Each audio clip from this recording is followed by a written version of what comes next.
Alrighty, Madam Chair, you are live. The floor is yours. Okay, thank you so much, Sierra. Good morning to the Board of Commissioners and citizens of Douglas County. Welcome to our Monday, April 18th, 2022 virtual work session. Certainly hope everyone had a great Easter holiday and welcome. So this meeting is called to order. Before I start, I'd like to start with roll call. District 1 Commissioner Henry Mitchell III. District 2 and Vice Chairman Kelly Robinson. Present. Okay. District 3 Commissioner Teresa Carlton. Present. District 4 Commissioner Ann Jones Guider. Present. Ramona Jackson Jones present. Board of Commissioners, we do have an established quorum. We're going to move on. Clerk, do we have anyone sign up for public comment this morning? Yes, ma'am. We had one citizen to sign in, Miss Sharon Bachtel. Miss Bachtel, are you on the line?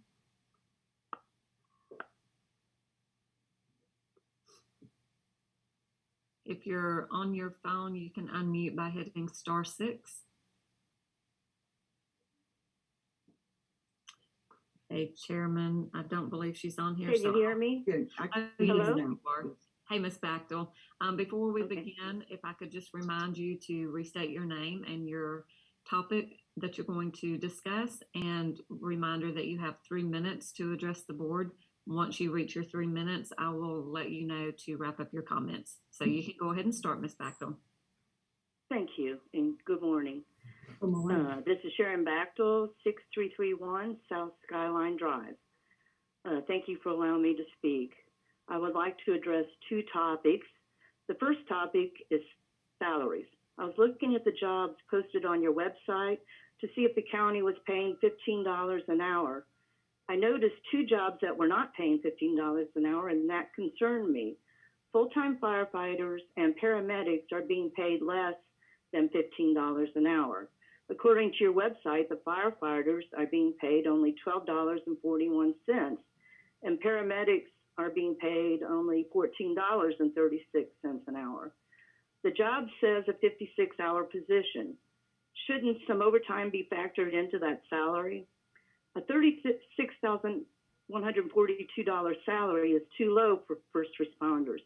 Is this how we treat the people who took care of us during the pandemic? Summer camp counselors and animal technicians are getting paid more than firefighters. You started your part-time aides out at over $40,000 and now pay them over $50,000 for full-time work. A first responder is more valuable to a citizen than an office assistant. The commissioner has stated that her aide deserves a higher salary because of her education. An education does not guarantee a high salary. Plumbers and electricians make high salaries without degrees. Salaries are based on supply and demand. I'm getting an error at the report. Everybody, please mute your mics other than Ms. Bachel who's speaking. Please. Salaries are based on supply and demand. Right now, we are short on paramedics and firefighters. The salary that you are offering is too low. The first responders should be making more than those who clean up after dogs and cats, or commissioners' aides who answer emails and phone calls. It is your job to protect the citizens. How can you protect the citizens if there are not enough first responders? My second topic is about the sale of the old 911 building and current coroner's office for $750,000. In 2021, the adopted budget for the coroner was $204,000. According to the Finance Committee report on November 17, 2021, the coroner had spent $470,000. That is $266,000 over budget. The reason that was given for the overage was that the coroner had moved to the 911 building and was remodeling and putting up a fence. I just learned that over $32,000 was spent for this. Why did you spend all of that money on fencing that was going to be torn down? Did the BOC not know of the plans for downtown Douglasville? You raised our taxes 27% so you could throw our tax money down the drain on fencing and remodeling the building, used less than a year. This is poor planning, poor communication, and poor business. The citizens are struggling with inflation and paying their bills. The commissioners don't seem to care. This is another example of wasteful spending by this BOC. Thank you.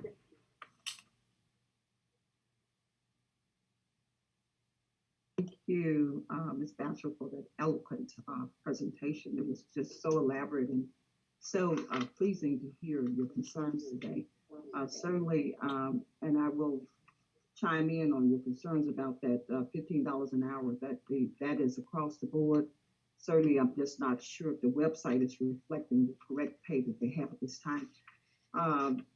And it's bothering me a little bit. So I'm going to ask my deputy county administrator to just verify my concerns. $15 an hour, that's what's being paid across the board, correct? That is correct, Madam Chair, and I've already sent an email to the Human Resources Department for us to update that, and we'll make sure that that the proper salary and hourly wage is reflected. Okay, thank you. Uh-huh. All right, thank you, Ms. Batchel, and then certainly your other concerns will be taken under advisement. Thank you. Anyone else sign up for public comment this morning, Clerk? No, Chairman, we did not have anyone else sign up, but I will ask if there is anyone else on the line that would like to speak this morning. Okay. Madam Chair? Okay. Well, I don't believe we have anybody to speak except, well, Vice Chair, you have the floor. I believe Lisa, no one has. Lisa, yeah, I was waiting for her to yield. Yeah. No, ma'am. There doesn't appear to be anyone that wants to speak this morning, so. Okay. You have the floor, Vice Chair. No, we're fine, Madam Chair. I want to the county clerk, I wanted to make sure that the revisit was on today's agenda. I didn't know if it was for discussion or as a line item, but to the citizens' point, I'm sure we'll have a very positive conversation around the correct narrative on where the county really is. Is that on the agenda? Yes, sir. It is under discussion, so it'll be at the We'll end. address that then. So we'll make sure there's balance input on sort of where we are, positions we've taken, and where we're going. And so we'll wait till then. Madam Chair, I'm going to yield the floor for now. Thank you. Okay, sounds good to me. All right, thank you. Any other comments forward before we move on? Madam Chair, Okay, Chief Jolivet has his hand raised. Oh, I'm You so recognize. sorry. Chief, there you are. I'm so sorry. I see the yellow hand. Thank you so much, Commissioner Carlton. You have the floor, Chief Jolivet. Good morning, Good morning. citizens, Board of Commissioners. That website is up to date. It does reflect the changes that was made and voted by the board. Just wanted to let the citizens know that website is up to date. If you go back to it, you should see the correct hourly wages and also the annual salaries. I made sure that it was up to date, just for matter of record. Okay, thank you so much, Chief Jolivet. Madam Chair, was that Vice correct Chair. to read now, or was it already in place accurate? Our Chief, you said it had already been done prior to. Yes. HR had already made the changes, and it does reflect the correct hourly rate and everything. Okay. And When was it done? Recently updated, probably a week ago. It had been put in prior to that, but for some reason it was recently updated like a week ago. We appreciate it. Thank you for the clarity. We're good. Thank you, Madam Chair. I yield. Okay, thank you so much. And Ms. Batchel, again, thank you for coming in and sharing your concerns today. But just wanted to put a little nugget in there to let you know Douglas County is, we've far exceeded some of our counties out there in terms of what we're paying our firefighters. We are competitive. We're continuing to compete, and we're looking at the market. So that's very high on the totem pole for this administration. So I just wanted to make that clear to you. And I know the significance of what they do and how important our firefighters and our medics and EMTs are, because that's my background. So believe me, I'm the chair of the Fire and EMS Committee, and I'm at the table all day long making sure that we get what we need and make sure we have the best and brightest taking care of the citizens here in Douglas County. We're going to move on. We have a presentation, Board of Commissioners, which is our SPLOST update. We have Mr. David Good this morning. David, are you here? There you are. Good morning. Good morning. How are you? Good. You have the floor. All right, thank you, Madam Chair, Board of Commissioners, administration, staff, and citizens of Douglas County. This is David Good. I am the SPLOS Communications Director, and the communications team has just brought up the SPLOS slide. Next slide, please. And I'm going to be reporting on revenues in February and work through March. Next slide, please. Right now, their finances, as you see, remain strong. February revenue came in at $2,655,832. Historically, February has been our lowest month. And this time, February actually is competing with most months except for December, which was over $3 million. The total revenues from the start of the SPLOS was from April 2017 until February are $135,510,895, and that's about a little bit over 15 million over the original projection of 120 million. Next slide, please. And also for the commissioners, wanted you guys to know that we did make that final bond payment of $4,182,000. We made that on April 1st, and as of April 1st, we have about $40 million in pay-go money. On this slide, you will see that this is for a full year. This amount is a little bit over 32 million that was collected in a 12-month period of time. And that's around $2.74 million average. So across the board, from as low as, I believe, it's 2.6 million to as high as 3.25 million. That's where that was our range. Next slide, please. Now we're going to get into the activities that we have for March. We didn't have any projects that were completed, but on the next presentation, I believe that Chief will be discussing some things on fire station number 9. But when it comes to fire station number 4, we received the final proposal from Gordian, and it was approved in April 5th fire committee meeting. And on the schedule for today on the agenda, there is a business item that will discuss more in detail on fire station number 4. And again, fire station number 9, we did have the kickoff meeting with Hussey Gay Bell on April 6th. And in the next presentation, I believe that the chief actually has more information on that. So I won't steal his thunder on that area. And then we also have the 2022 patching, milling, and resurfacing. During the SPLOS revisit, we did put more money in for the doing the resurfacing. So 5.2 million. The bids are due in May. The projects have been advertised for construction, and it's going to be almost 25 miles that will be done. Next slide, please. And also, these are more projects. And right now, we do have 33 projects that are in queue, and these are just some of those projects that's there. If you guys have been on Thornton Road at Maxim Road, you'll see that area has been completed when it comes to the intersection. But we also were doing a sidewalk project, and the Corbett Group, they're one of our minority firms located right here in Douglas County. They've completed about 30% of work as of the end of March at a cost of $643,535. Also, we have New Manchester High School sidewalk. That budget was increased to $1.5 million because we did increase the scope of the project. And the encroachment permit was submitted to GDOT, and we're just, those right-of-way plans are also submitted. The Beerlock and Fairplay fence replacement, we were out there at a pre-bid meeting at the end of March, and we're looking at the fencing and the dugouts at Fairplay, and then the fencing, dugouts, and a retaining wall at Bill Arc. The bids are due on April 25th. Next slide, please. These are some of the highlights. As you know, April 1st starts the last year of the 2016 SPLOS, and these are some of the highlights that we actually completed in SPLOS year 5. One of them was Post Road over Dog River. The Whitestone Culvert also was completed. We had the Boundary Waters Recreation Center that was completed, and the Beerlock and Fairplay concession buildings were completed. We were able to get in a new ladder truck that cost over $1.2 million. And we also, as I mentioned earlier, the Maxim Road at SR6 were completed. We had other projects that were going on, and just like we had a grand opening of the senior center, but the senior center have been completed in SPOS year 4. Next slide, please. Now we're going into my vendor report. We have 145 total vendors. 54 of those vendors are right here in Douglas County.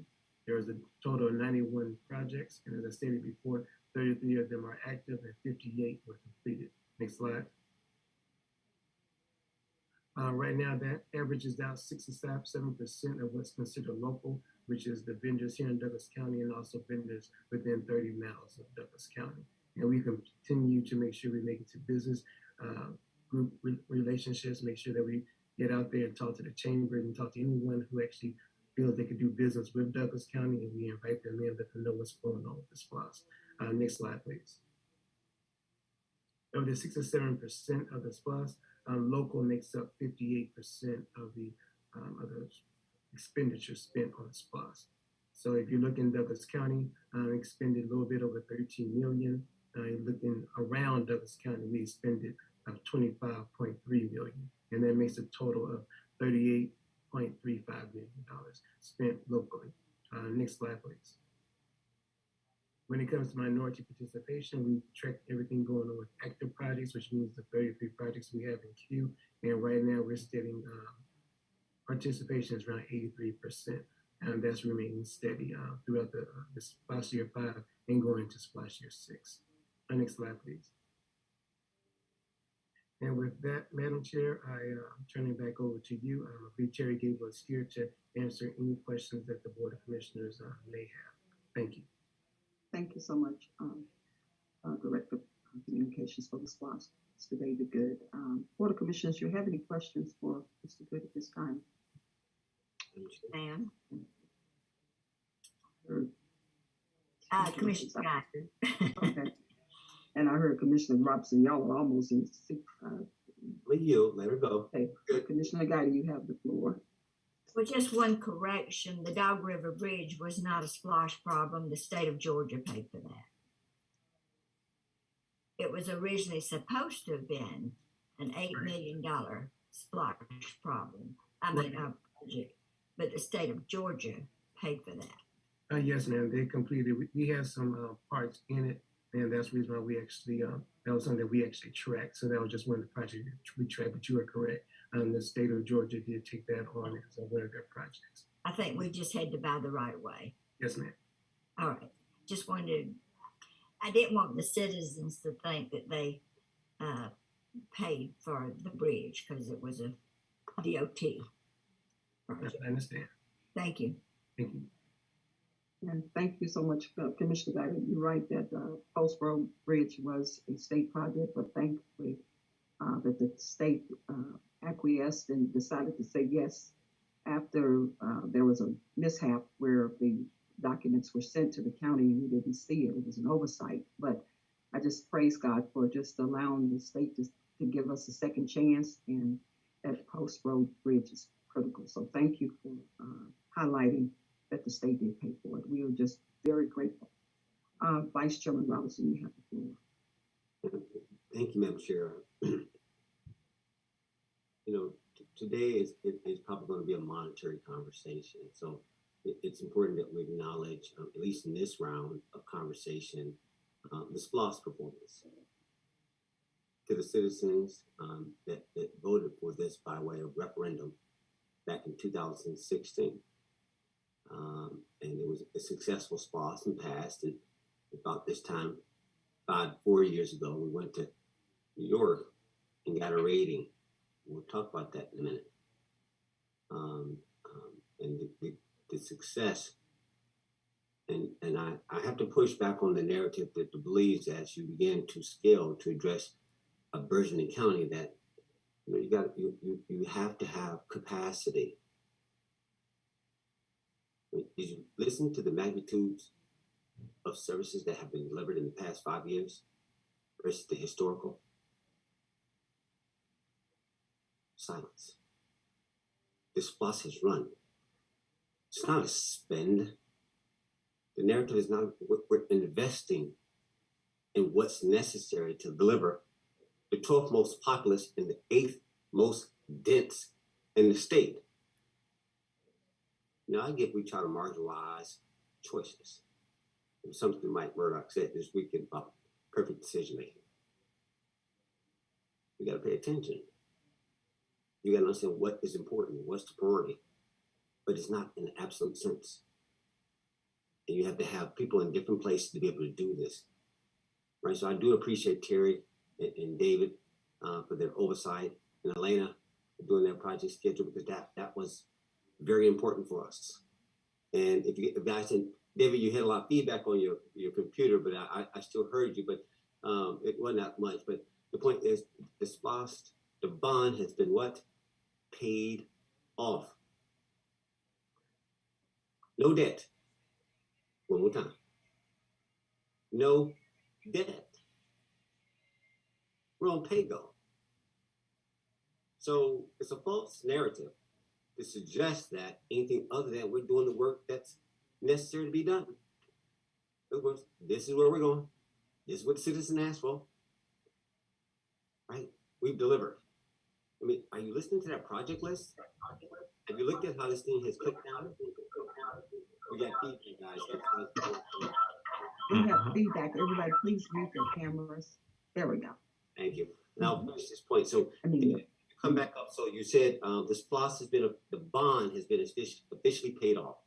Yes, so sir. That means that, what? We've got one more year of SPLOS collection on this SPLOS, or just give me a highlight. I want to re-emphasize that again.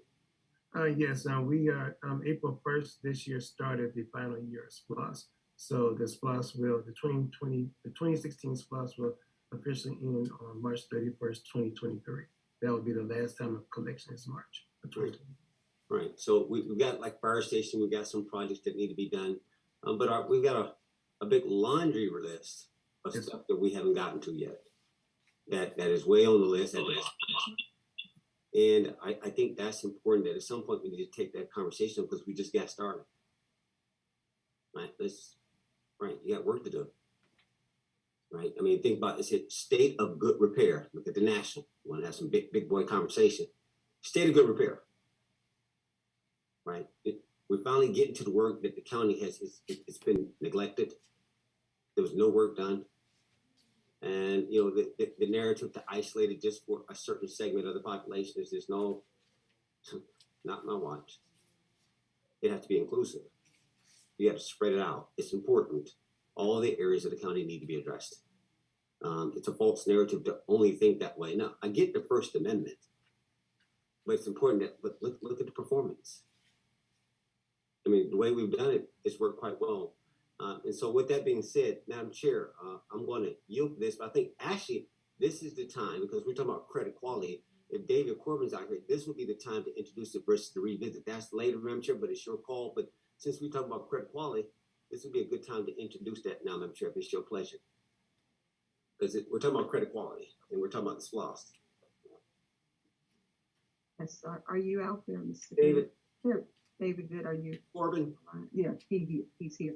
I would ask that you do two things, not only just the revisit list, and we're going to go out of sequential, that's fine. This is the timing.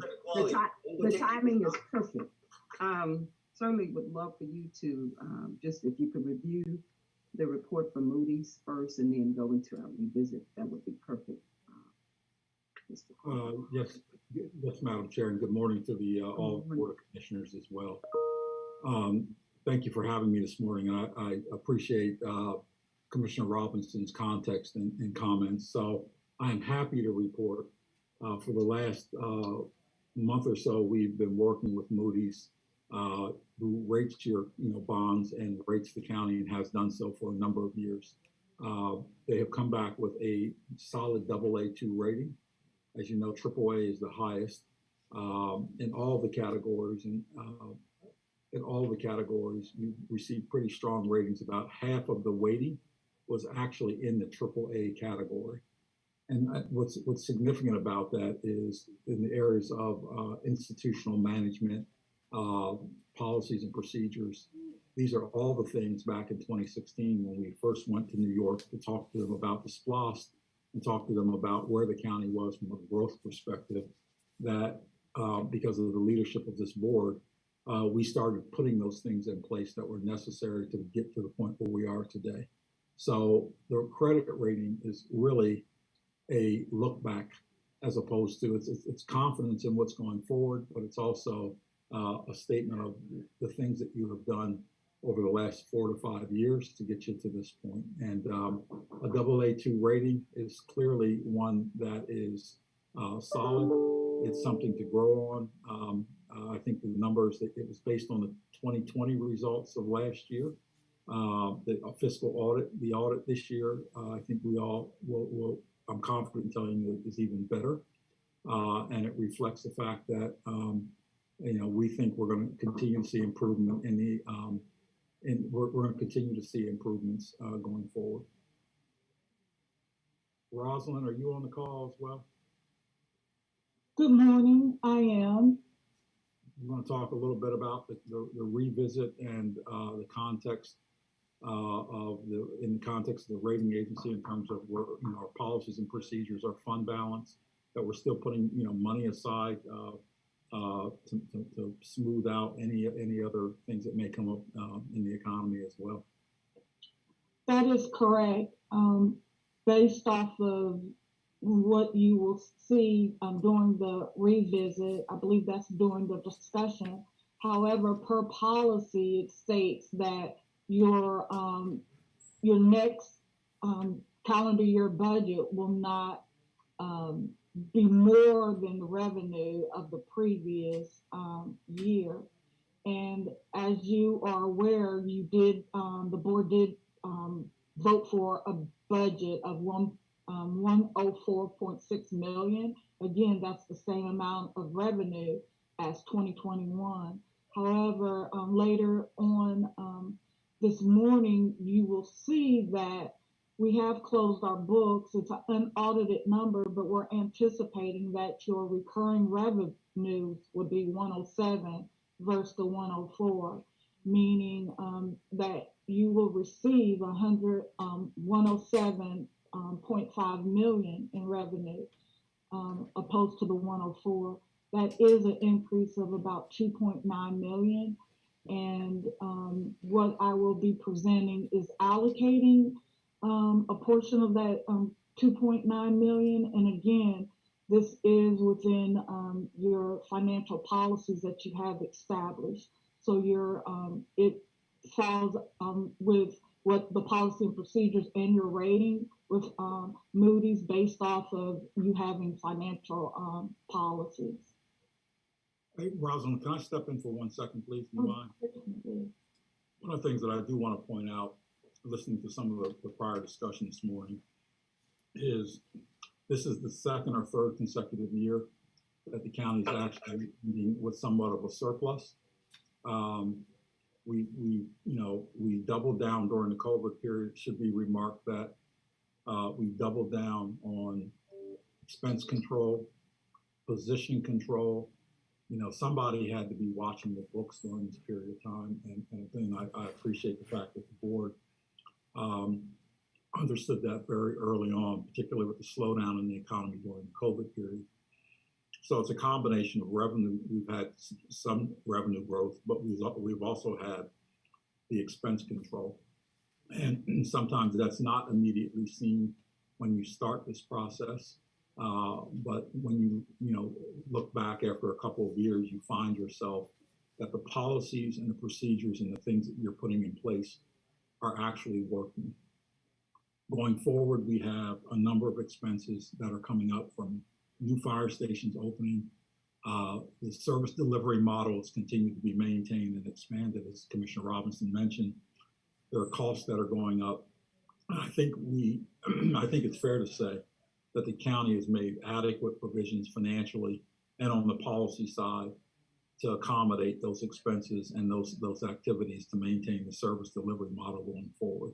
I feel like we're in a really, really good position, probably one better than we've been in, at least since my involvement with the county, but I would even go back for the last 10 years. You're out of debt. You've got a great fiscal position. You've got adequate fund balance reserves and policies and procedures and tools in place that we're continuing to improve as we go along, as the county continues to change. And I say all that to say that I think you're in a relatively good position to weather things going forward as they come down the pipe. So Rosa, I'll turn it back over to you, or I'll be glad to answer any questions before you get into the revisit. Board, are there any questions for our Chief Financial Advisor? If there are no, Commissioner Carlton, let's see, there you go. Commissioner Carlton, you have the floor. Thank you, Madam Chair. Mr. Corbin. Yes, ma'am. Good morning. Good morning. Given your experience in the financial realm and what's to come, I keep hearing about the Feds are going to raise the interest rates. And with the cost of inflation and everything that's going up, with this added 2.9 million, I think Ms. Miller said that we anticipate having to as extra.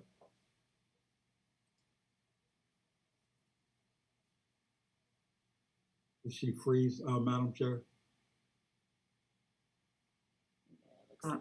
Commissioner Carlton, are you? She did freeze, Madam Chair. Yes, she's frozen. Give her just a second to reboot it. Yes, ma'am. Any other questions forward? Yes, ma'am. Okay, Commissioner Guider. So Commissioner Carlton get that. You have the floor, Commissioner Guider. Mr. Corbin, Rosalind and I had this discussion the other day because I questioned, when we set our budget, we go to our policy that says we have to, we cannot exceed the expenditures from the last year. Or the revenues, I'm sorry. Yes, ma'am. That, to me, that policy applies to when we set our budget. So when we adjust our budget like we do all through the year, I don't think we have to keep reapplying that same policy. It's only to establish our budget that we adopt. You understand what I'm saying? Yes, ma'am. In fact, instead of saying you still have to put so much into the fund balance, we've already set our policy when we set our budget. So I don't think we need to keep going back to that every time we adjust the budget, such as this revisit. Do you disagree with that? Well, let me give you let me at least talk about the context real quick. So you do have a policy, for those who may not be aware, that's basically the county's committed to not spending, budgeting more than what they actually collect in terms of matching recurring revenue with recurring expenses.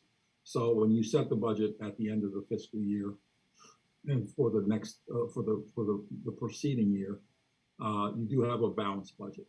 Right. At the end of the day, we make some expectations. We set the revenue expectations based on what we collected or what we think we're going to collect. Now, we're clearly missing the December collection period, right? Because we're collecting taxes at the end of the year. And it's almost as if it's a fail-safe to allow us to be able to go back and once we close out the books in March, to determine if there's any other discrepancies in our revenue expectations. So let me just say, having said that, you do have a balanced budget that you passed at the end of the year. This year it was approximately, 104 million. Any dollar that comes in above that clearly goes directly into fund balance. So those numbers are in fund balance today, right? Just from a budgeting standpoint, we earmarked a certain amount up or down, but about anything over and above that number that actually was collected that we couldn't account for is already sitting in fund balance. And that the policy is applied to the residual. So today, I think Rosalind mentioned it, you have a portion of that extra, and I don't want to call it extra, a portion of the unanticipated revenue from closing out the books. There's some in the capital. Could I just interject? Some of that is unspent money. Yes, it is unspent. All of it is that's why I said it's directly placed it's in fund balance right now. It hasn't been allocated. So some of it has been formally allocated to the capital, according to your fund balance policy. There's a portion that goes directly into your capital pool, and there's a portion that goes into the operating account, which now provides the board, if they choose so, the flexibility of either amending the budget to anticipate additional recurring expenses to match that recurring revenue, or as a matter of board choice, they can simply keep it in fund balance and adjust it throughout the year going forward. It's really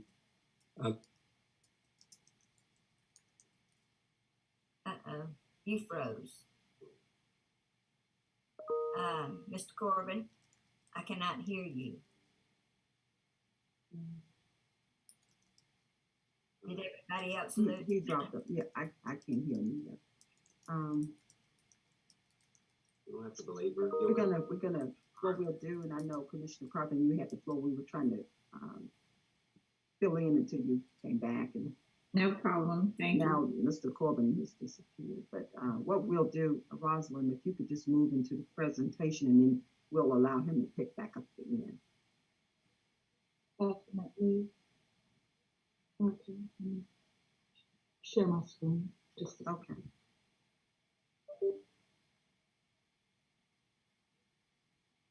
Are we deviating from the agenda? Just a little. Yeah, we are. I'm just, what I wanted to do was pick up the. Can I help you? Your mic is. There you go. I am. Yeah, I'm You're sorry. back? I'm back. Yeah, I'm back. Okay. Dave was back for a minute. Can you allow him to Yeah, just finish, Rosalind? I didn't realize he was going to come back as quick. Okay, you have the floor, Mr. Yeah, Corbin. I apologize Dr. for the Corbin. bad connection, Madam Chair. So yeah, I think it's a matter of do your budget amendments is a board choice, whether you want to do several at one time or do them over the course of the year. But you do have the ability, still within the policy, that you do not exceed actual revenue collected over the prior year, right? So that what you're looking at, the board making a determination that money should be used for additional expenditures coming forward that have been brought forward that are delivery model of the county, and some that can still an amendment. So We're losing some You important. still have, you're still breaking up, Mr. Corbin. So what I'm going to do is. Perhaps we could just go on with the agenda as Yeah. established, okay, because we need to hear what he is saying. Let's wait him, come back later, Madam Chair, and just keep moving. Yeah. Okay. Because what I wanted to do is make sure that we segue into Rosalind's, but we'll just wait, Rosalind, for your presentation. Let me just go on and see what we can do to get some better reception.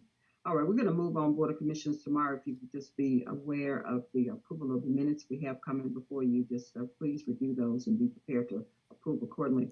We do have a Douglas County Fire Station number 9 kickoff meeting update, and that's our Fire Chief, Jolivet, and he's here to give us an update. Good morning, Fire Chief. How are you? Good morning, Madam Chair, Board of Commissioners, citizens. I'll be brief. Basically, I just want to.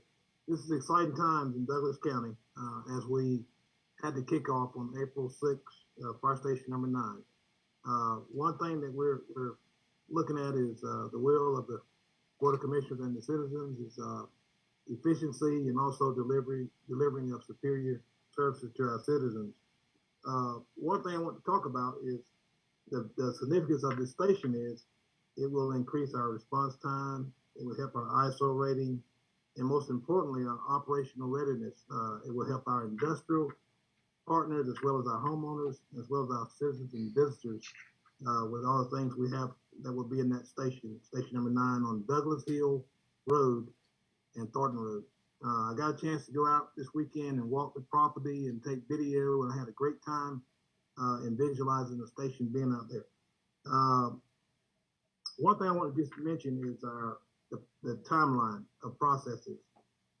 We have the kickoff, and within the next 5 or 6 months, the architectural firm will be working on the design, doing site survey work, letting us know what we can have in terms of 3-bay, 4-bay, that type of thing.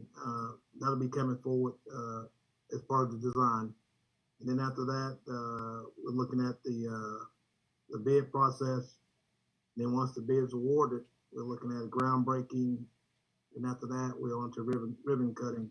So we'll be communicating and letting everybody know what's going on as we move forward. So we're excited about it. The thing that our financial advisor was talking about as far as our resiliency and innovative, we was proactive, and we put in for a $10 million assisted firefighter grant for personnel.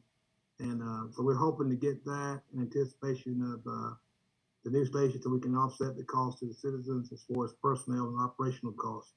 And also, I want to say that the Census Bureau put out a cost of building material from 2020 to 2021. It was up by 17%, and they were showing that it's time to move forward if you're going to get anything done because of cost of everything. And we talked about that in the kickoff. Mr. Terry Gable, are you out there? Yes, sir, Chief. I'm here. Can you mention a few things that we talked about in terms of cost and projections for the future? Expense materials. Yeah, we had an extensive discussion about materials and delays with materials during that meeting, both from the architect's viewpoint and with just some practical experiences everybody's seeing with materials. And some of the delays are like with windows, for example. They're experiencing 10-month delays in just getting windows delivered. But we know that it's going to be a challenge going into it. And we're certainly going to put that in our design process. And like the chief said, we're going to try to be as efficient as we can be. Not only with that, but with the design of the building and looking at the most bang for our buck with the budget that we're trying to work around. So we're real excited about it. We hope to get it, like Chief said, designed completed somewhere around the first of the year and have the permits and everything ready to let it going into 2023. So we're just excited. We just want to share the good news, the great news, and it's all part of the values of transparency and inclusiveness. So I'll turn it back over to the chairman. Questions? Okay, thank you so much, our chief jump in. Board of Commissioners, we have any questions regarding our chief's update? Vice Chairman, you have the floor. Thank you. I'll be quick. Again, hopefully the day doesn't go that long. But Chief, thank you for talk about station number 9. You know, being in office for 14 years, you tend to see things. You recognize how to get stuff done, and the advocacy that came out of District 2 for this to exist is important to highlight. The industrial, it's not just about residential all the time. You do to your, thank you for the word, industrial. You have non-residential partners that are out there that while they own property, they may not vote, but we got a lot of assets out here on this Thornton Road. Industrial, 6 hotels, 6 data centers. Everybody don't have a fire station in their own data center. Right? Have the tax digest commercial industrials on what? Thornton Road. I just released that report to my colleagues. Right? So it's not about not doing anything. The point is, what do you do? It's your priority. It's your focus. We're going to go back to the SPLOST. What do you use to do capital expenditures, and what do you do with your day-to-day? Like that senior center, that community center, that tennis center, that fire station. It's about advocacy. This is what citizens ask for. We are here to get work done. We are here to make decisions on behalf of the citizens. We are here to maintain society, not overimpose. And it's not like this county has really, we ain't obese. So it's a false narrative. No, we're going to be anorexic either. Right? So I appreciate people like yourself, Chief, who are out there doing the good work. Now, we recognize that, yes, there is a fire station, just like we had a community center and senior center. Yes, there are going to be anticipated increase in your reoccurring revenues. This is not an epiphany. This is nothing new. Right? You just got to plan for it. Just like we have to plan for, yes, we're going to come off this Biden money as relates to what? Giving these increases for the fire and the sheriff. Yes. But we had a 10-year plan that we'll get into. Madam Guider will bring this up in the finance team. I won't belabor the point, but this ain't nothing new. So some of the narratives like, no, I know exactly how to get there with my eyes closed. Like, no, we can get there. So there's a balanced access. Way to go, Chief. Keep going. My job is just to appropriate, listen to what you guys got to say, make sure that citizens get taken care of, make sure you can respond. All that's great. I'm over here. And then your day to day, I'm like, okay, handle it. But at the same point, I've got my point on point. You can anticipate this. It is anticipated.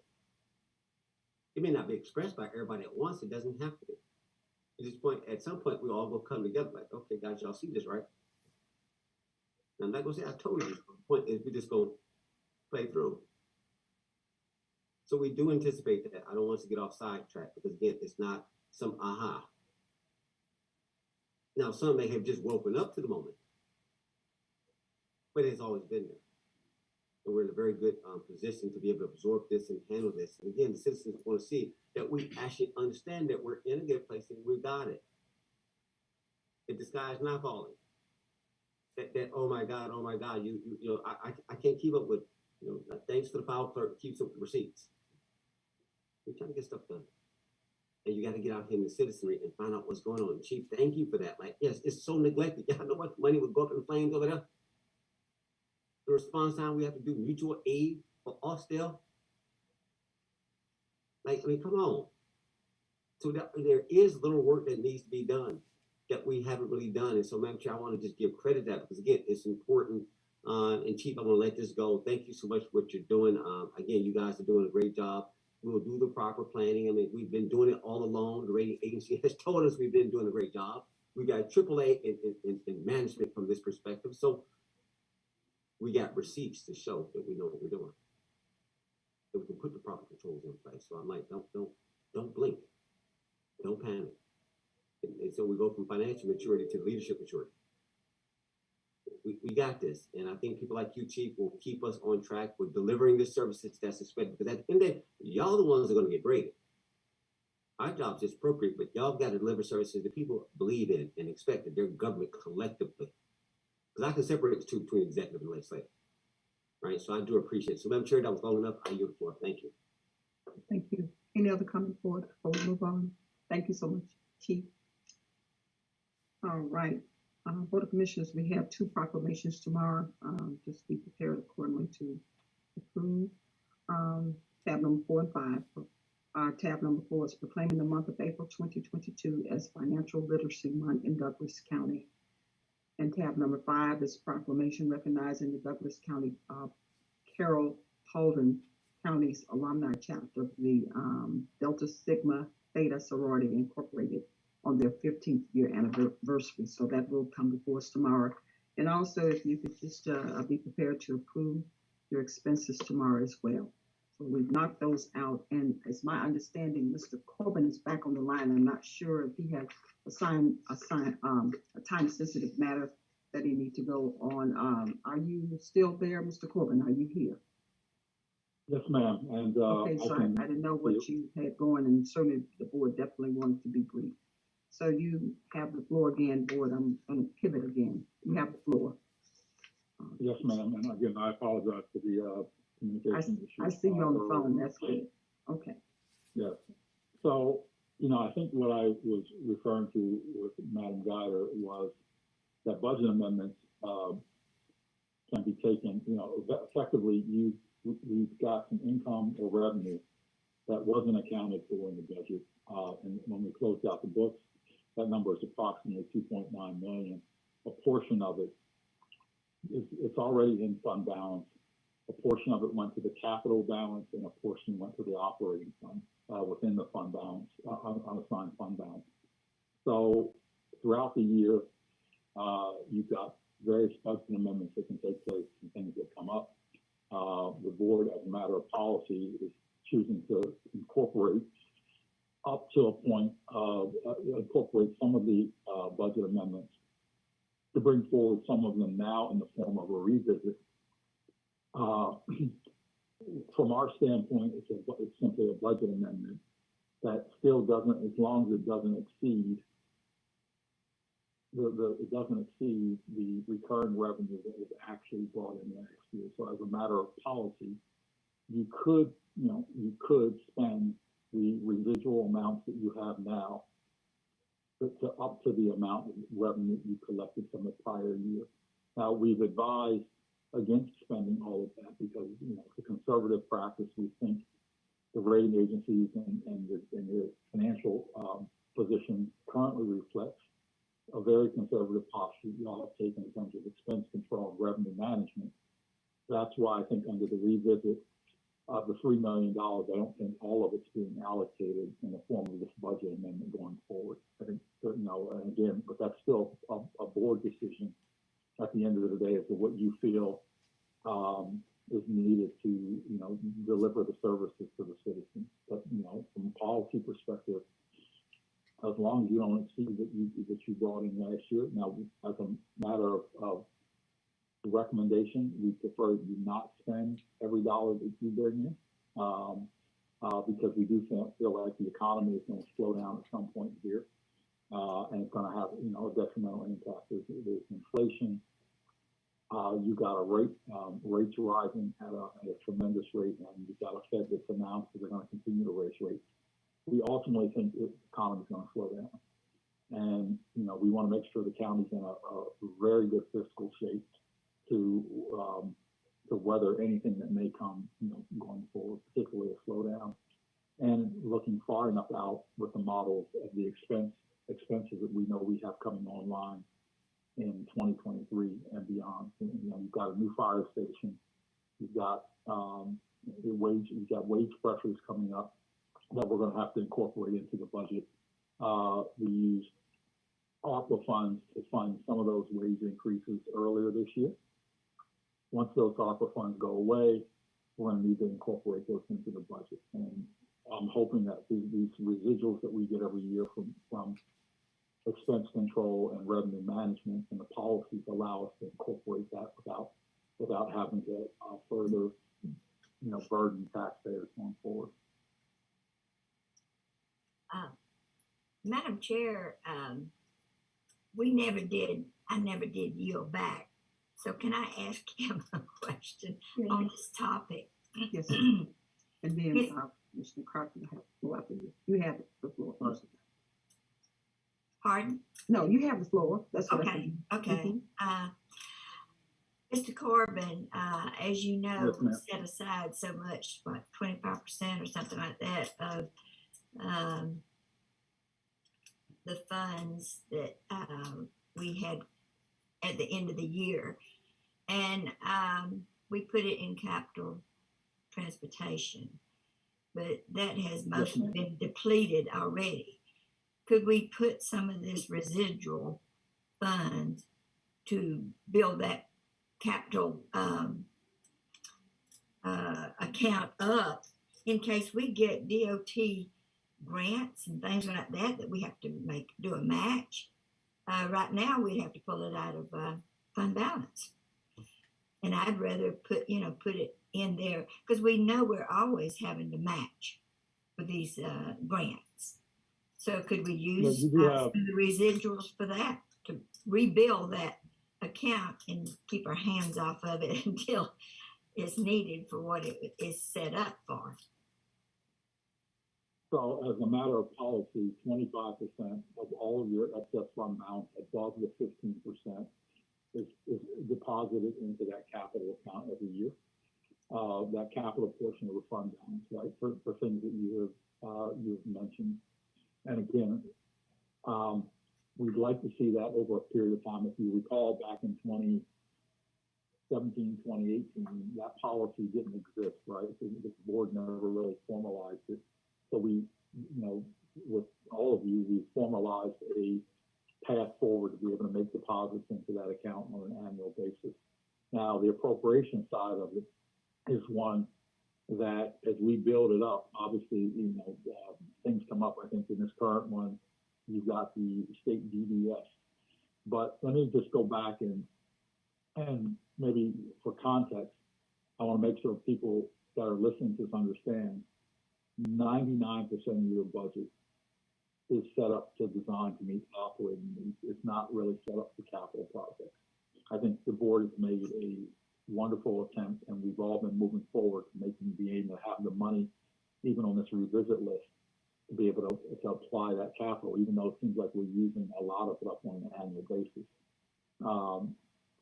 Again, you have a budget that's been set up that's historically structured to fund operating reserves and not really fund major capital projects. And going forward, if that shift needs to change, then we need to probably do some policy changes. But as of right now, the board can always choose not to use that fund, that capital fund, to fund, to fund things that, to not fund those things at any point in time, Madam Guider. The policy, it's a board decision. All we can do is put policy in place to get the money away. I'm just asking the question, is it feasible to put residual money that we're going to be addressing today into that capital transportation fund rather than just spend it? It's certainly feasible. In fact, Ms. Miller, how much are we putting into that fund today? Are we not adding to that fund this year? No, we don't have it about $300,000 on it. No. Okay. So money was added, right? Money was added based on the policy, but the board is now proposing to use that addition and other funds that are in that account for the projects that are currently on the agenda. So I'm not sure. So is it feasible?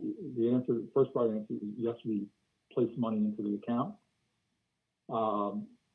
The other side of that is the board is making a decision to use that money for things that the departments are saying they need it for major projects that are coming forward, like the DDS and other things that are in there. Okay. Does that answer your question, Madam Goddard? I'm just really asking, would it make good sense to rebuild that capital fund with some of this residual? Because at some point in time, we're going to get a grant that we're going to have to match 20%, probably 20% with DOT, state DOT or federal grant. Yeah. And So we're going to have that grant money. We're going to have that match in order to receive those funds. And that was the whole purpose of the capital transportation account. So, but now we've almost depleted it. And it's not, but we're in April, going into May. We're not even halfway through the year. So, So let me make a statement if I can about that. So at the end of the day, up until 2017 or 2018, again, I apologize for not having a specific fiscal year, but the board always maintains a fund balance. You have a fund balance policy today. Unassigned fund balance is approximately 30%. We were hovering around 10% at one point in time. And so the other view of this is all the monies in fund balance, you as a board have chosen from a policy perspective to earmark a portion of that fund balance as capital projects and a portion for unassigned to meet operating needs.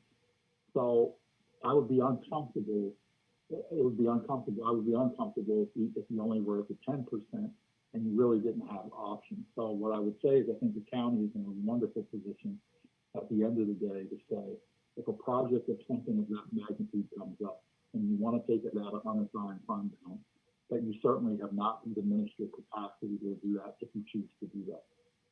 From a financial standpoint, we're looking at the total number. We realize that you've segregated it out in between, and we'd like to have more in capital to deal with capital needs in terms of maintenance and things that pop up. But we're always mindful of the fact that if you needed to pull it out of unassigned fund balance on the operating side, it's just making an amendment to your policy or making that amendment to do such. The money is still in the same pot. We just earmarked it separately. Okay. All right. With that, I yield back. Question Thank to you. Yeah. Thank you. Yes, ma'am. Madam Chair, Commissioner Carlton still has a yielded moment. I was calling a name, but I was on mute. Commissioner Carlton, you have the floor. Thank you so much. I think Mr. Corbin answered my question before. Beforehand, yes, I think I heard you say, Mr. Corbin, with inflation, you are advising us to not appropriate all of those funds to be put back out for use. And so I'm assuming that we should walk a tightrope, in Madam Chair's words. We need to be physically tight before we start spending, because we know that anticipation of inflation and the slowdown of the economy and the rising of the Fed's interest rates will shift us a bit. And what I don't want, and I think everybody on this call knows, I do not want us to have to go back to the taxpayers this time next year or next year in 2023 asking for another millage rate, when we know right now we can be physically conservative to hold those funds so that we can meet our operating needs. I saw the revisit and there were a lot of salary requests. And although I would love to give everybody more money, this board has already allocated that. So Mr. Corbin, salary requests are probably what, about 90% of our budget, our operating costs. Is that correct? Do you know off the top of your head? Yeah, it's about your payroll is about 70% of your operating costs. Roughly 65 to 70% of your operating costs. Yeah. Yes, ma'am. Yeah, that's a lot. So every time we add another person, benefits, all of that encumbrances us even more. So I just wanted to make sure that you talked about that. And as I came back on, I did hear you say that you would advise us not to spend all of what we just collected. Is that correct? That's correct. Thank you. But and that, again, I think, okay. Go ahead, Mr. Corbin. No, I think you said it better than I could. And with that, Madam Chair, I yield. Okay, thank you so much, Mr. Carlton. Any other comments, board members? Yeah. Okay, Vice Chairman Robinson, you have the floor. No, I appreciate it. And Dr. Corbin, we appreciate your advisement. And it's that advisement. The board has to take this position on what it sees. You're in a very healthy position. I'm going to let the political narrative go for a minute. For those who do understand that, you're in a very healthy financial position. We've been setting aside all along. We have a list of things that need to get done. We are doing it. This residual that came, well, if we would go to a fiscal year versus a calendar year, we wouldn't have to be here. Our collection rate was better known from 93 to 97%, then you would have set that. So I want to make sure that we can take the positions, but please don't confuse this situation. If we knew, again, closing out your books, they know this is our starting point. We actually came in at 96, 97, not 93. So if we'd have known this, the value of perfect information, you would have made this decision back during the budget cycle. You don't have that knowledge, so it's not like we got some epiphany that we're applying a policy against something like, what are y'all saying? What are you saying? It's the same process. In other words, change the calendar year, like the state or like the city, then you'll be in a better position. But I want to be careful in what I'm listening to. Like, okay, but what are y'all saying? Because here's where we've got a list of things that, we don't have to get into this, Madam Chair. I think to Madam Guy's point, we want to bring the revisit back at the end of the meeting, let get ready to do this because it's going to take a minute, respectfully. But think about it. If you set the budget right, if you had perfect value of information, you set your budget, you wouldn't have a limit. Right? We under budgeted. We underestimated our collection rate, which means you know you're going to come up under, which means you know you got to amend. That was choice. We set that. Right? So we're tinkering. It's a tinkering and not acknowledging what you're moving by variables. Right? That's the first part.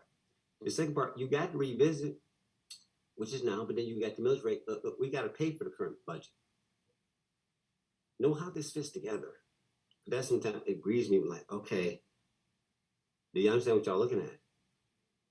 We all right, so you know what your beginning balance is, and now we're gonna set the budget in August. I mean, we'll set the actual the pay for this year. It's not that we're not applying the policy. We are. It's steady. Yeah, we set aside money, that DBS, like that was capital. Like, aren't y'all looking at what we just did? The very thing we said we're doing. It's like you had a capital project. You took the money and you paid for it. You matched it. And I just, as we say, we want everybody to acknowledge. Let's all acknowledge the reality of the situation. It says, okay, we're steady. We're good. Take your positions. Yep, set aside and plan. Yes, inflation, like you'll spend the same dollar. It's going to be just, the power of it going to be less. You still only made $1. You're still going to spend that dollar. It's just where you're going to spend that dollar. It still goes into the economy. It may not be as spread. It may not be as discretionary, but you still going to spend that dollar. The sky is not falling. We are in a very solid financial position. We just have to, stay the course, guys. It's that discipline. Take it away. And I don't disagree with, I don't see nobody raising nothing. We can stop that. That ain't happening.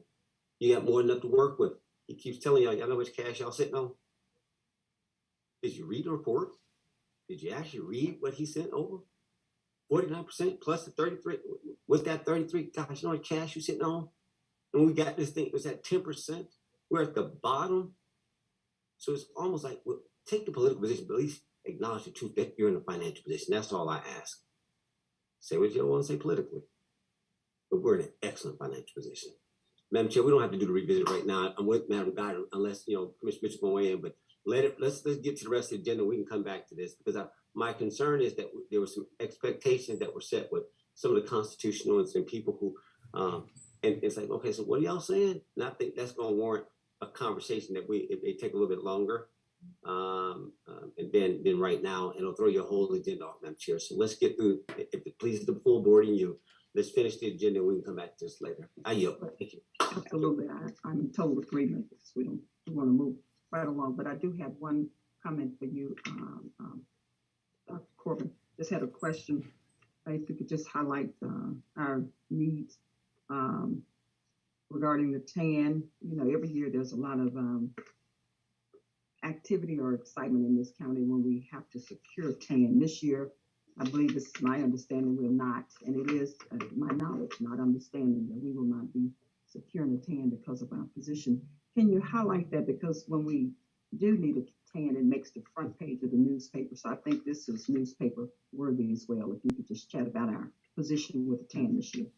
And I believe it's been out of the 20 years that I've tracked in the county, we secured it. We did not have a TAN back in 2012, I think, and that was just a mishap because of Google's $7 million that they certainly yielded or added to our coffers, which was a total surprise. But this right here was hard work, blood, sweat, and tears that we're not securing a TAN. So if you could explain a little bit to the citizens for me.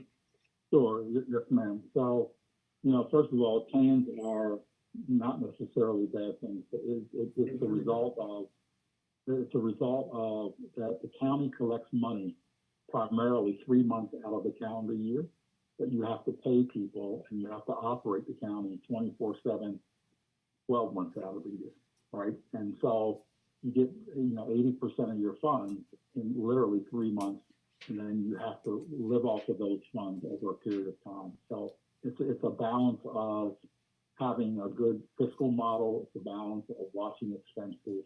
All of that kind of goes into the process of managing that. For the last couple of years, I mean, at some point we peaked at having a TAN somewhere in the range of 16 to 18 million.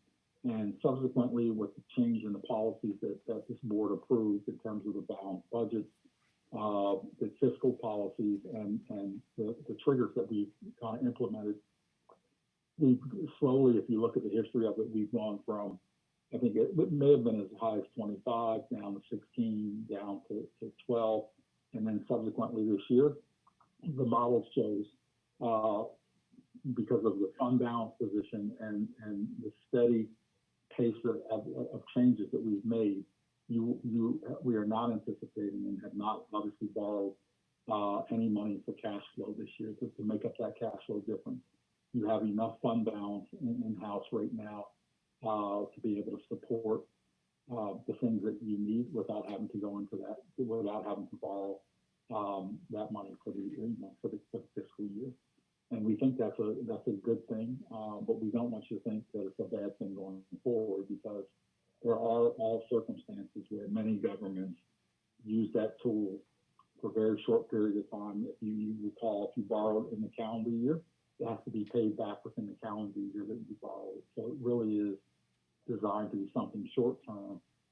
There are IRS rules around it. There are state rules around about how much of that you can borrow. But the budget you did this year did not incorporate that you passed and what we thought occurred, having some residual.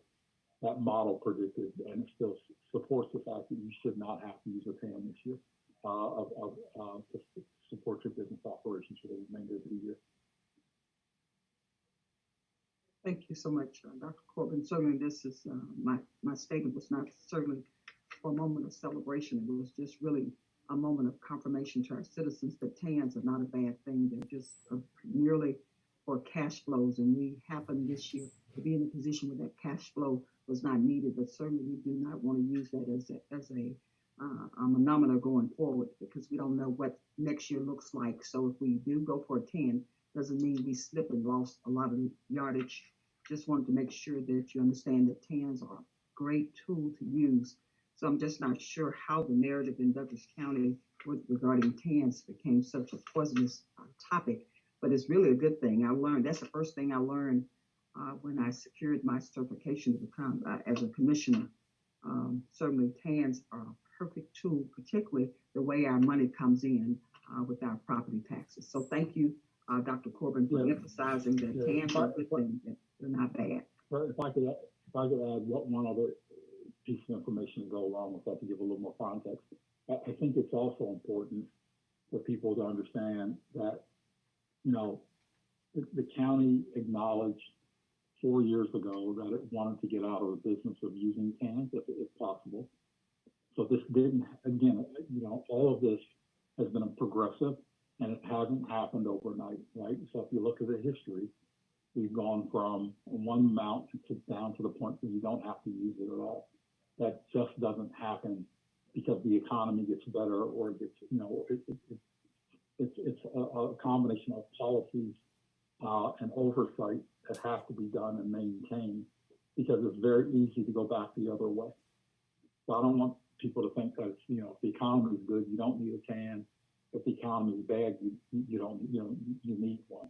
It's not as simple as that. I think it's more of a combination of the policies that you have put in, the budgeting policies that you have put in place, and then the expense management protocols that you've put in place in the last several years, and then anticipation of the expenses that you have coming down the pipe, like new fire stations and wage increases and all of those things. It's not done in a vacuum, Madam Chair, and the board obviously has been aware of that, and we've moved aggressively to put you in this position but you can go back the other way pretty quickly if you take your hand off the steering wheel. That's right. Okay. Well, thank you so much, Dr. Fuller. That's mine. All right, board, we're going to move on to complete our agenda. Certainly, we can start. We have grants, tab number 6, authorization to apply for the FY23 Juvenile Justice Incentive Grant in the amount of $221,688 to provide evidence-based services for at-risk youth with no match required, and authorize the chairman to sign all related documents. Director Jennifer King, you have the floor. Good morning. Good morning.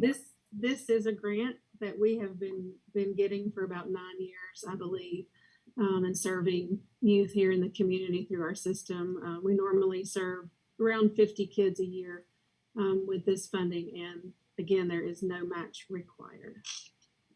Okay. Any questions from the board regarding this grant? Okay. Thank you, Director King.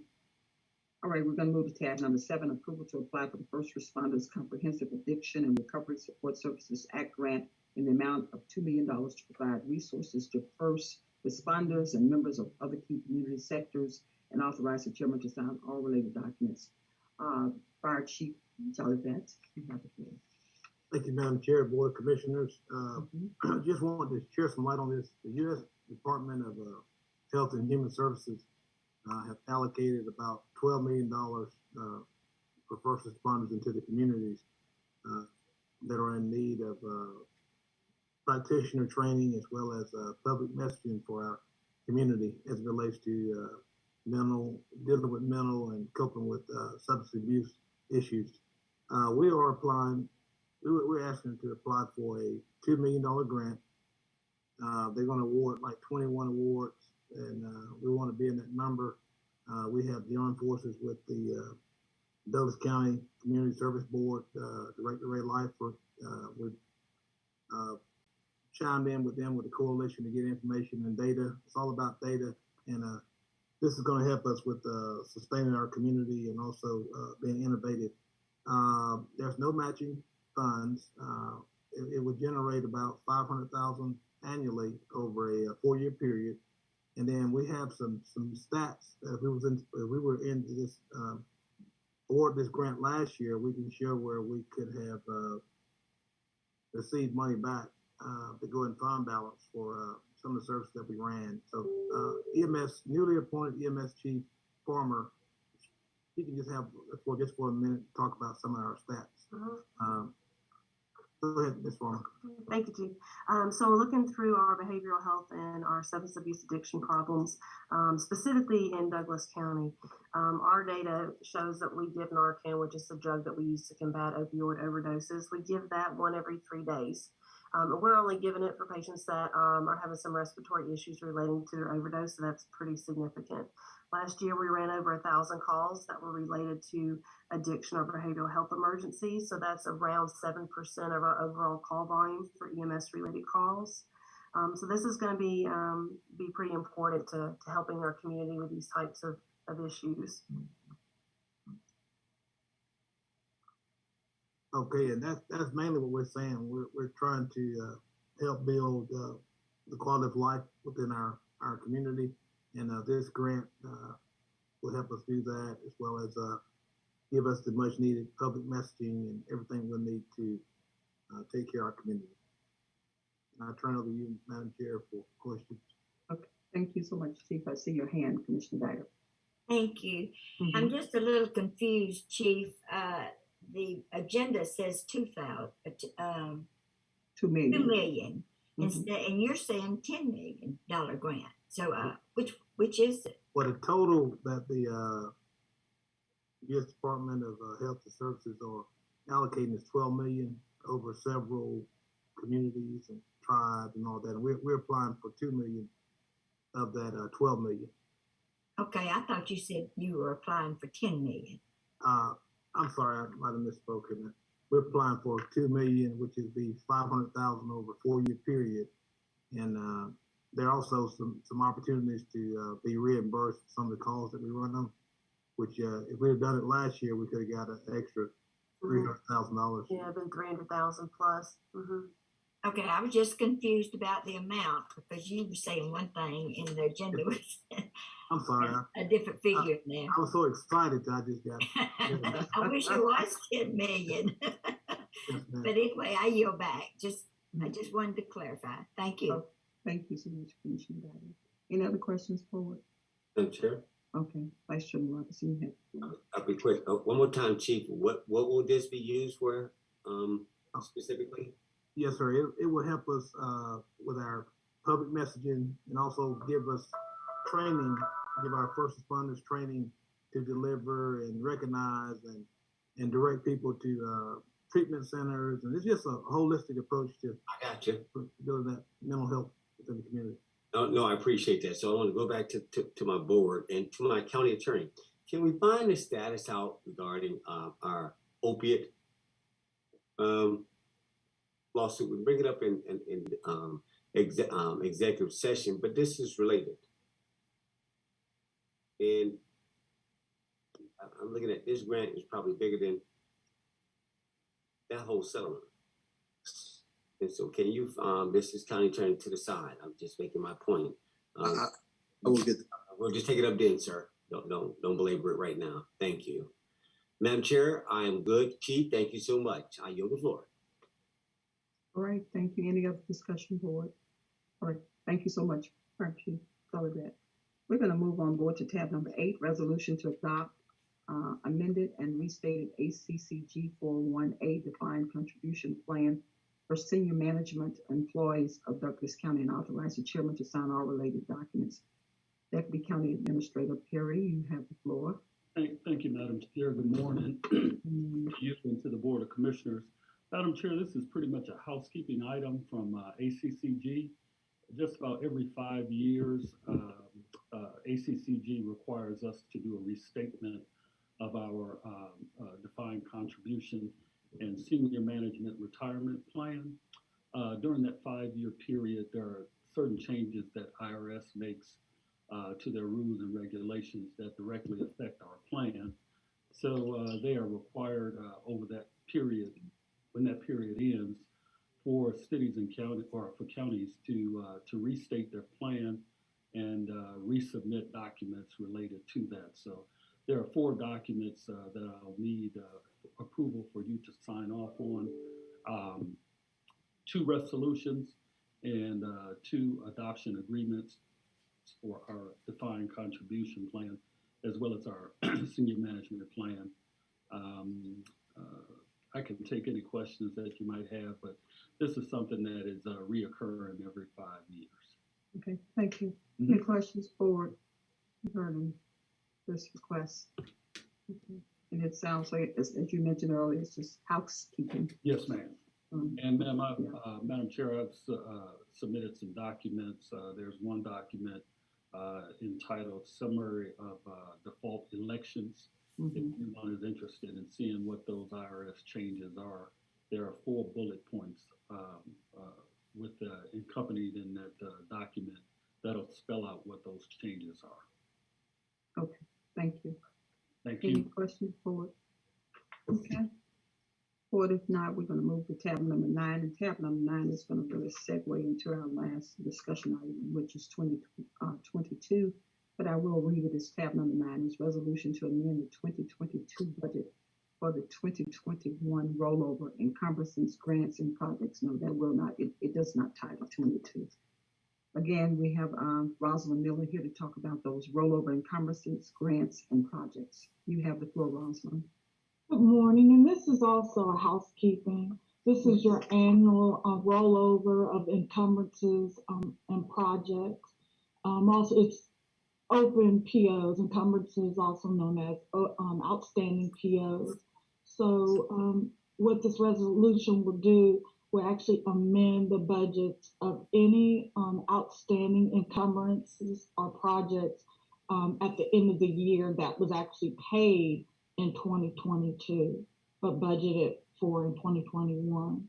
This amount was went to fund balance. However, it was reserved and set aside only for outstanding POs and projects. Any questions from the board? Okay, housekeeping. All right, we're going to move on to tab number 10, which is just it's the top of the list for our business items. Tab number 10 is authorization. Thank you again, Director Miller. Authorization to move 2002 and 2016 SPLOS funds to fund the Gordian Total contract amount of $846,026.67 for the renovation at Douglas County Fire Station number 4 in Fairplay. The amount of $676,000 will be funded from the 2002 SPLOS funds and $170,026.67 funded from the 2016 SPLOS funds as recommended by the Fire and EMS Committee. Fire Chief Delegate, you have the floor.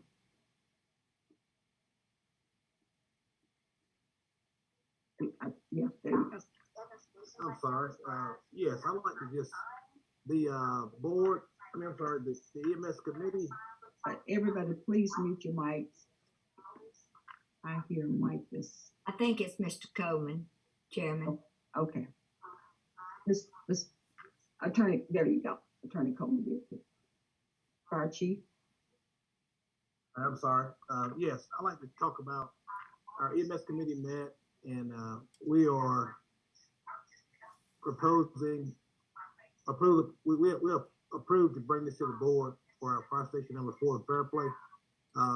As I mentioned earlier in our segment, the building materials and everything is going up as we speak, and hopefully we can get this consideration for this proposal to be considered for our. I really want to hear him, but yeah, I keep hearing noise. I hear someone. Your mic is unmuted. Please mute your mics, everybody. There you go. Try it again, Chief. I think he went to close his door. It may be in his.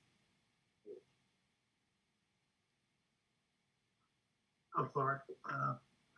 Yeah, thank you, Madam Chair, Board of Commissioners.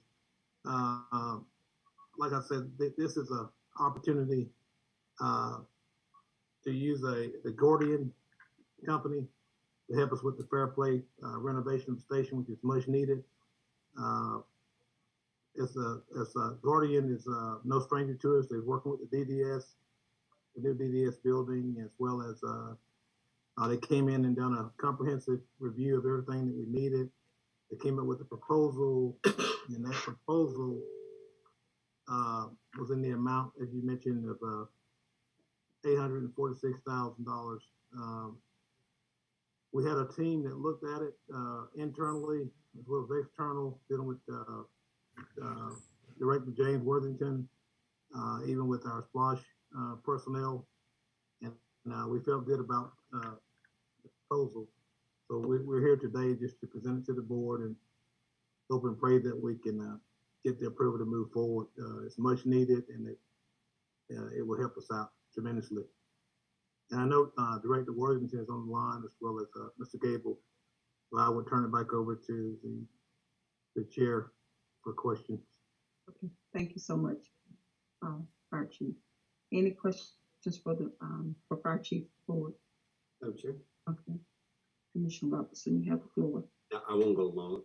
So let me make sure I get that right. We got some money left over from the 2002 SPLOS. Yes. Generation ago. And I'm back to state of good repair. I'm back to get some work done.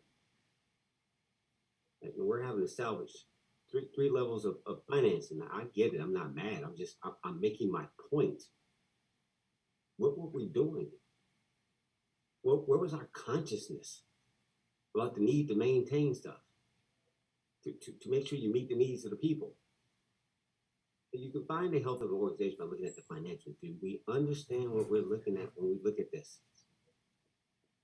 It's not a one-time receipt, a one-time person.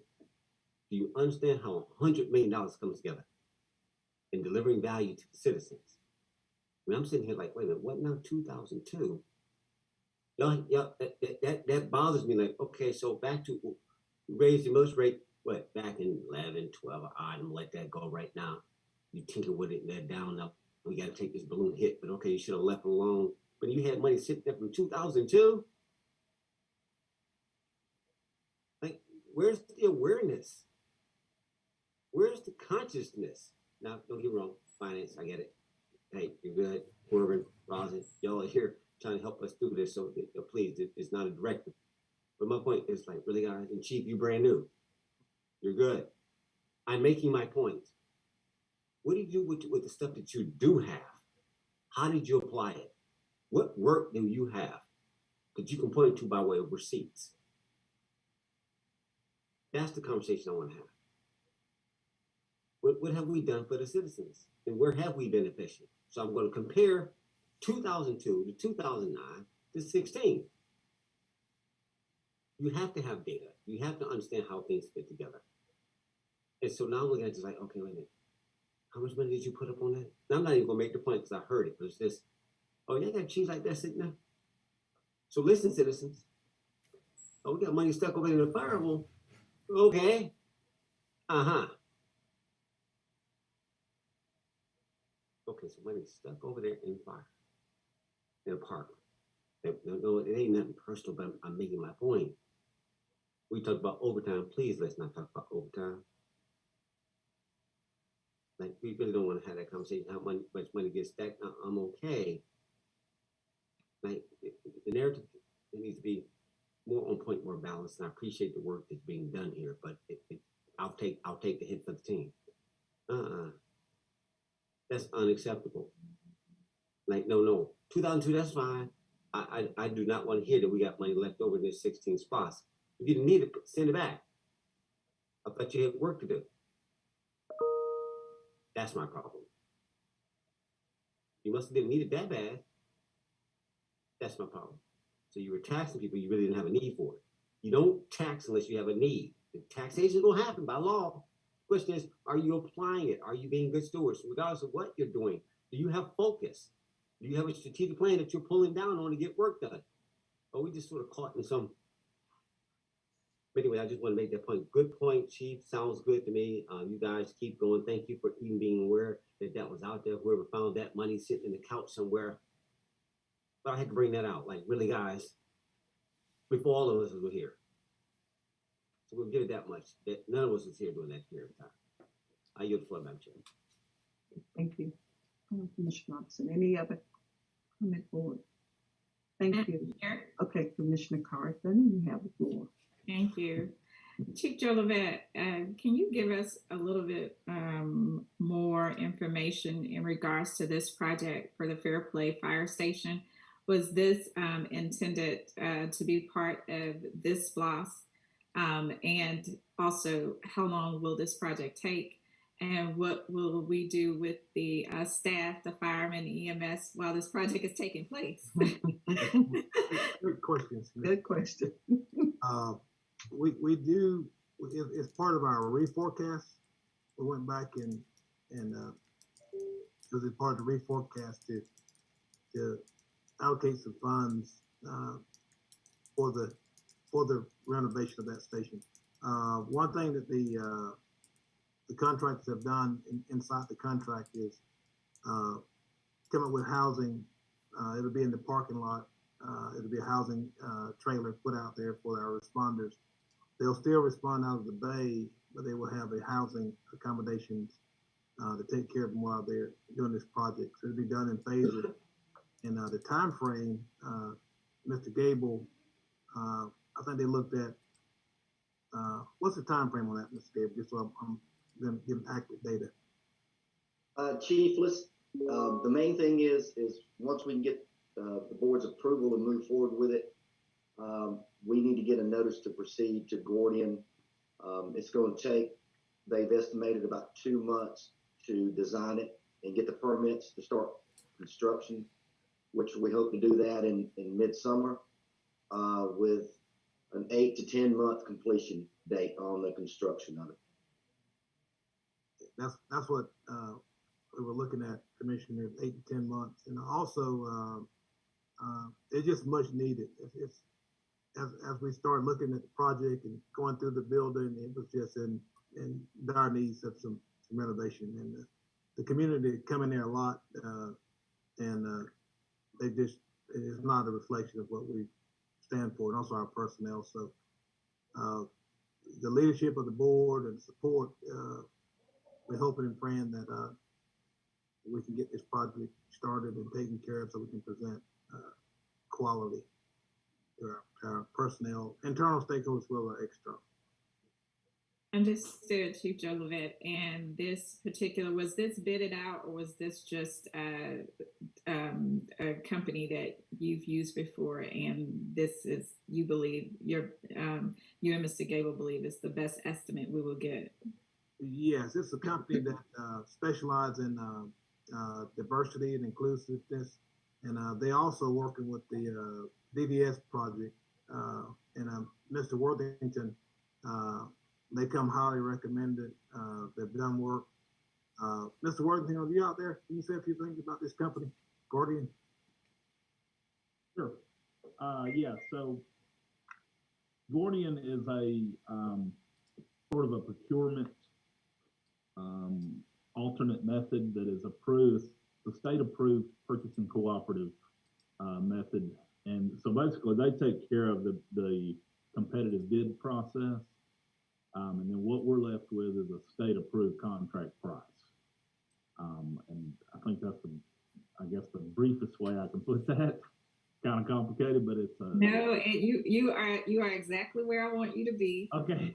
We have been talking about this in procurement, about how we need to fine line things and use what the state has already put forth for us to use. So you are exactly okay. Exactly where I want you. So thank you. Good. So yes. Thank you. No, thank you. I appreciate that. So with that, Madam Chair, I yield, and thank you, Chief Joe Levitt. Thank you so much, Commissioner Carlton. Thank you so much, Chief Joe Levitt, and your entire command staff for inviting me to Fire Station 4. We had quite a, I won't say a good time. There was a time of assessment, and it has moved to this moment. So I just want to personally thank the board for just jumping right on this project in fair play, this fire station, because it was in dire straits. It is, but certainly that will soon end. And just our call to action, board, is we not only want to build new, but we also, and certainly we've all said the same thing, we're singing from the same sheet of music. We want to maintain what is already in place. And thank you, Fire Chief and your Deputy Chiefs, for going out and just assessing not only Fire Station 4, but we are assessing all of them to see what we need to do to upgrade the furniture, the beds, the mattresses, everything that needs to be moved. You know, you can only sleep on a mattress so long before you need to change it out. So thank you, Fire Chief. We're going to move on, Board of Commissioners, to tab number 11. Approval of 3 claims for the property tax credit and of a claim for property tax refund as recommended by the Board of Assessors and Tax Commissioner, which is number 1 is TRP Construction Group LLC, credit in the amount of $15,603.64. Number 2 is Structol, which is Company of America, refund in the amount of $23,916.17, and a credit in the amount of $24,048.43. And number 3, Maintenance Supply HQ Loads, a credit in the amount of $124,324.89. Is Mr. Eugene Roberts on the line? Hi, how are you today, Mr. Roberts? I'm okay, Madam Chair and Board. These particular properties were the first one, which is TRP, was moved from Douglas County to Paulding County, which is and we sort of didn't catch it because they didn't file a return stating that they had moved. Structol was the second one. They moved out of state. They sold their inventory and assets to another company called Bitmar, and Bitmar is still actually at the place, but they took that inventory and moved it out of state as well on December 5th, 2020. And maintenance supply in Cobb County. It's a Lowe's warehouse basically, and they moved from to Cobb County. Okay. Board of Commissioners, you have any questions for Mr. Roberts? Mr. Roberts, this is my first time seeing you. Are you relatively new? I'm very new. Well, welcome aboard. And certainly, just if you could just say a few words and certainly welcome aboard. And you hit the ground running, presenting and tell us about your position, the whole 9 yards. If you could do that just for just a second, because when I looked, I said, Mr. Roberts, I've never seen your face, but welcome aboard and congratulations on your new role. Can you just brief the board quickly? My name is Eugene Roberts, of course. I've been in the appraisal business for about 17 and a half years. And I'm now the personal property supervisor here in Desert County. I think that's about it. Okay, where did you come from originally? You said 17. I came from the Cab County. Okay, the Cab County. Yes. All right, board, you have any questions for Mr. Roberts? Yes, ma'am. Yes, ma'am. Go ahead. Okay, Mr. Roberts, Commissioner Guida has a few questions for you. Commissioner Guida, you have the floor. Yes, Mr. Roberts. When you mail an assessment notice and the mail comes back, do y'all follow up on it to make sure that the business is still there? Yes, ma'am. These not come back, however. But if they do not make a return, do you send a follow-up notice about return? Because they should have gotten your notice by by forwarding mail. So is it something that y'all are not doing in order to keep these errors from appearing on the digest? Of course, this is not all just Douglas County money. This is school money.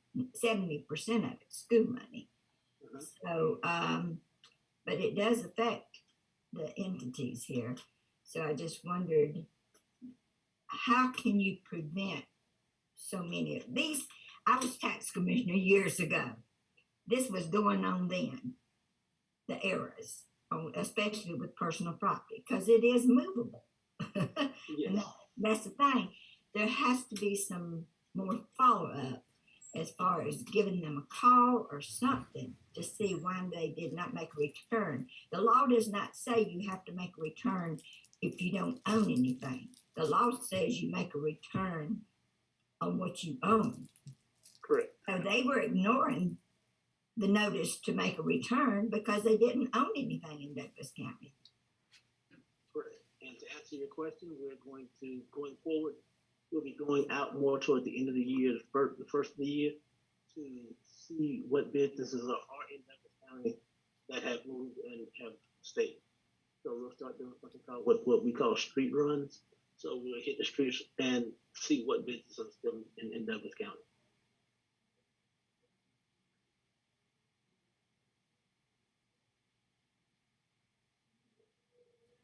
Hello.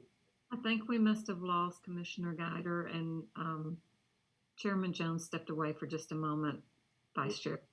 Thank you, Madam Clerk. Board of Commissioners, the floor has been yielded temporarily. Are there any further questions with this matter? If none, then we'll come back, make a point if it needs to be for our fellow commissioner. County Clerk, next item. Yes, sir. Number 12 would be authorization to purchase two 72-inch Skag lawnmowers for the Parks Maintenance Division from Van Sant's Lawnmower and Sale Service at Sourcewell's state contract pricing in the amount of $25,816 to be funded through the 2016 SPLOST funds allocated for equipment as recommended by the Parks and Recreation Oversight Committee. And Mr. Dukes is going to sponsor this item. Right. Director Dukes, welcome. Good morning. Hear you. You have the floor. Thank you, sir. Yes, we are requesting to buy two commercial mowers. These mowers are used throughout the park system to maintain our ball fields and all of our park areas. They are SPLOST funds, and it is a recommendation by the Recreation Oversight Committee. Local buy. Rick? to my peers. I'm not certain if the two that are part of the Parks and Rec committee, they're here, they're probably fine. Is Madam Guide or Madam Chair back? Yes, I'm sorry, my battery. I'm back. Mm-hmm. Although I had it plugged up all night, it was dead. So I don't know if it's not holding. All right, so in the meantime, we've got Gary Dukes here on the floor. He's talking about an item 12. Mm-hmm. Madam Chair, I'm going to yield the floor back to you and Okay. the prior item after Director Dukes finishes. I yield, ma'am. Thank you. I have no questions for you, Director Dukes. Actually, I heard the last part as you were speaking. Certainly, you know how I feel about lawnmowers. I love to see things cut, the grass cut. So thank you. Yes. Any questions from the board for Mr. Dukes? Okay, thank you so much, Director Dukes. You have the next one as well. 13, authorization to purchase a 2022 Ford F-150 truck from Wade Ford for the Parks and Security Division at the low bid price of $30,470 and an additional $2,560 for the vehicle accessories, which is the light bar, PA system, lettering, for a total cost of $33,030 to be funded through the 2016 SPLOST funds allocated for equipment as recommended by the Parks and Recreation Oversight Committee. Director Dukes, you have the floor. Yes, ma'am. We are we're requesting to buy a new pickup truck, an F-150 for our Park Security Division. This truck would replace a 2005 Crown Vic with 280,000 miles on it. It is splashed fund, and it is a recommendation by the Oversight Committee. Any questions for Director Dukes? Yes. Okay. Vice Chairman Robinson, you have the floor. No, thank you, Director Dukes. And I'm just making a point now. I'm making a point of amending lists. So we have excess funds that for things that are on the list below the line. We have 3 categories of oversight: Fire and EMS, Parks and Rec, and of course, Transportation. And I'm always making a point about consistency of how we see the world and how we apply policy. And sometimes it's not policy, it's rules. And so I'm like, okay, so we're steady amending that list. Which is cool. I got the Gordian hint. I got, It's about being consistent. Now, while I appreciate shiny optics, I'm still going to come back to, but don't treat people like batteries in the matrix. And I've been consistent about that. I'm just hearing this theme, and I'm as we go through this, that we can apply it, that we see how it all fits together, and that we're not just politicizing a moment, that at least we have an appreciation, no matter what position each one of us take. It's like, okay, but you see what you're doing over here, but you, all right. I'm good with what it was. I'm gonna make this point 2 years and 6 months. Y'all gonna get this. You will get this. See how this is just together. And there is an appropriate use, as Dr. Corbin said, about the capital. Right, we're extending it. And I appreciate the project management that occurs to this SPLOST with one more time, that Atlas, Russell team, and really Terry and David and Elena. I appreciate you guys. But that's the difference between the 2009, which came in on time, on budget, regardless of what it was built for, and this one. That 2002 was a mess. 4% overbuilt on that aquatic center, went from $5 million to $8 million, right? The football field, the soccer field, all that stuff was done in our era. We skipped the whole SPLOST to do it in this administration. If that 500, nothing was done, right? But you were saying, like, people that were here, like, get some time while they may pause on, like, okay, but I think that we've shown judges by receipts. Look at the fruit. But Gary, I appreciate you. You've been one of those good and faithful. You guys over there at Park and Rec, y'all been killing it. All Commissioner Mitchell, thank you. You killed it. But I'm making a point. Right? The capital is for that. The SPLOST is used for capital items. You have the rest for your operating. You can't treat people like batteries. Don't trip me. I want them golden year seniors. It shows how disconnected we are to the people. And we get in our little bubble. It's like, oh God, come on, guys. We can do better than this. So anyway, I just want to thank you again. Madam Chair, I'm going to yield the floor. Made my statement. Okay, thank you so much. Mr. Robinson, any other comment, board members? If not, we're going to move on to, thank you so much, Director Dukes. Yes, ma'am. We're going to move on to tab number 14, Certificate of a Preliminary Plat Approval for Carlton Subdivision. Manager Ron Roberts, I think see Bill Schaefer. Bill Schaefer has that. Put the Okay. presentation together. Thank you, Okay. Madam Chair.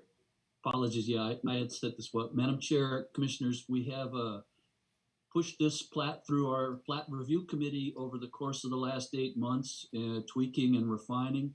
It has now been approved by the plat review committee for certificate of initial preliminary plat approval. It represents 62 acres. It has 298 apartment units and 200 townhome units, all of which will be handled with elevated architectural requirements of the Highway Corridor Overlay District. And they are simply seeking approval for the preliminary plat to create the project itself and submit their land disturbance permit. And I'd be happy to answer any questions. Thank you so much, Mr. Schaefer. Board Commissioners, do you have any questions? Yes, ma'am. Okay.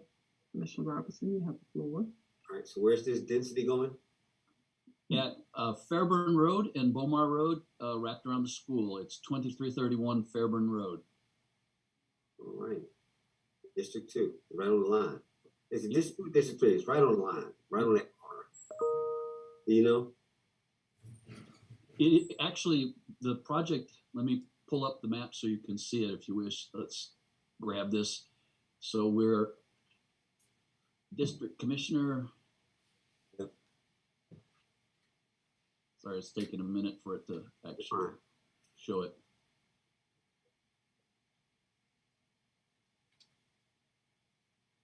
Yeah, Bomar Road connects it, and then Fairburn is the northwest portion. For some District reason. 2. Yep. All right, got it. But this is land disturbance. So they're already in play. This has already been approved. Yes, the zoning is in place for residential high density. They'll be connecting to sewer so that they'll provide sewer for all of the properties. All right, well, sounds good. I yield. Thank you. Okay. Any other questions, board members? All right. Thank you so much, Mr. Schaefer. Thank you. All right, board, we're going to move on to tab number 15, approval of a supplemental agreement, number 1, on the construction agreement with GDOT on the Lee Road Phase 2 widening project P1 number 0004428 to add $4,443,833 in federal and state funds and authorize the chairman to sign all related documents. Woohoo! Thank you so much, Director Valentine. I look forward to your presentation. Good morning, Madam Chair and Commissioners. Yes, this funding is federal and state funds that had previously been allocated to the right-of-way acquisition for Lee Road, and it was not expended. And so the residual funds, GDOT agreed to move them to the construction phase.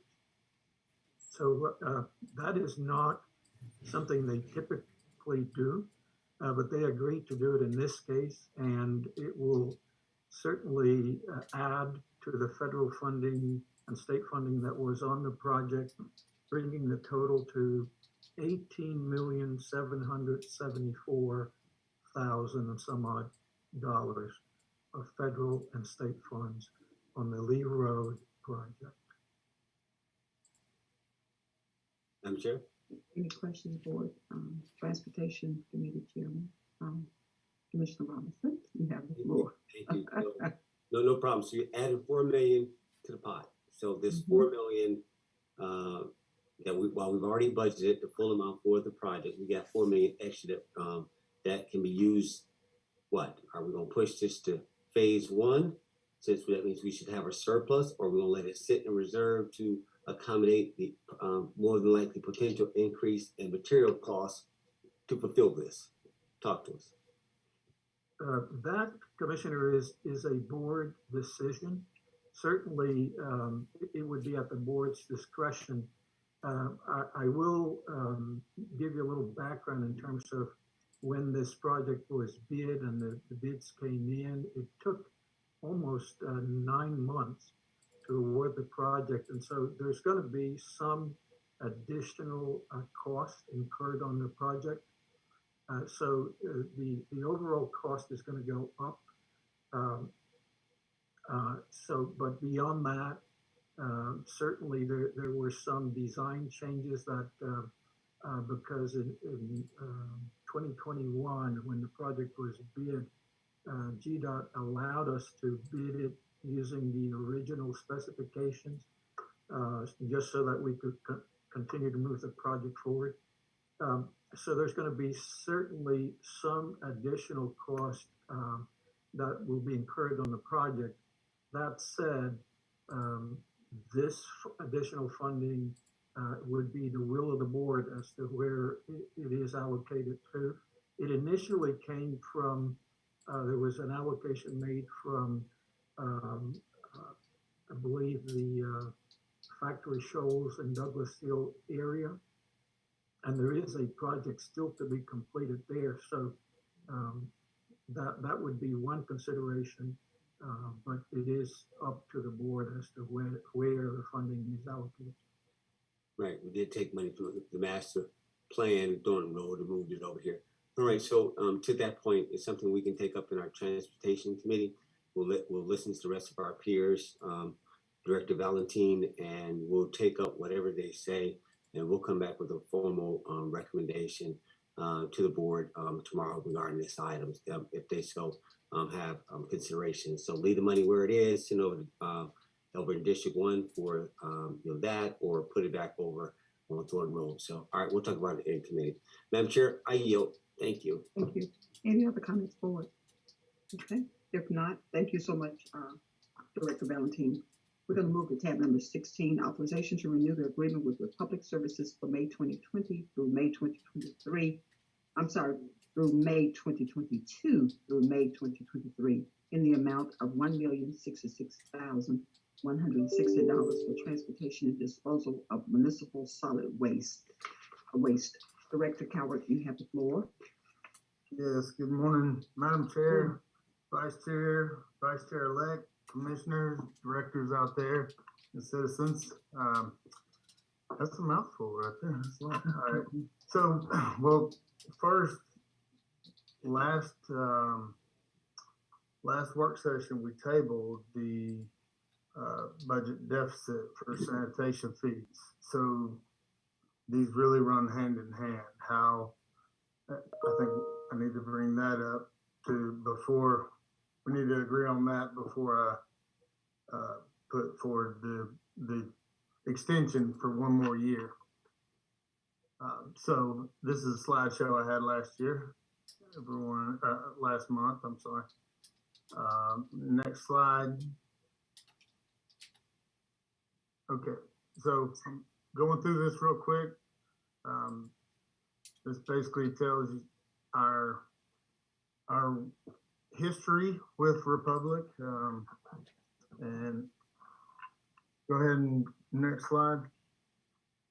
Just really try to give you a few minutes on that, and then the next one I'm just going to let sit on, and it shows the actual years of how long we've had them and the rate that we've been charged for so long, and we've had it good for a long time.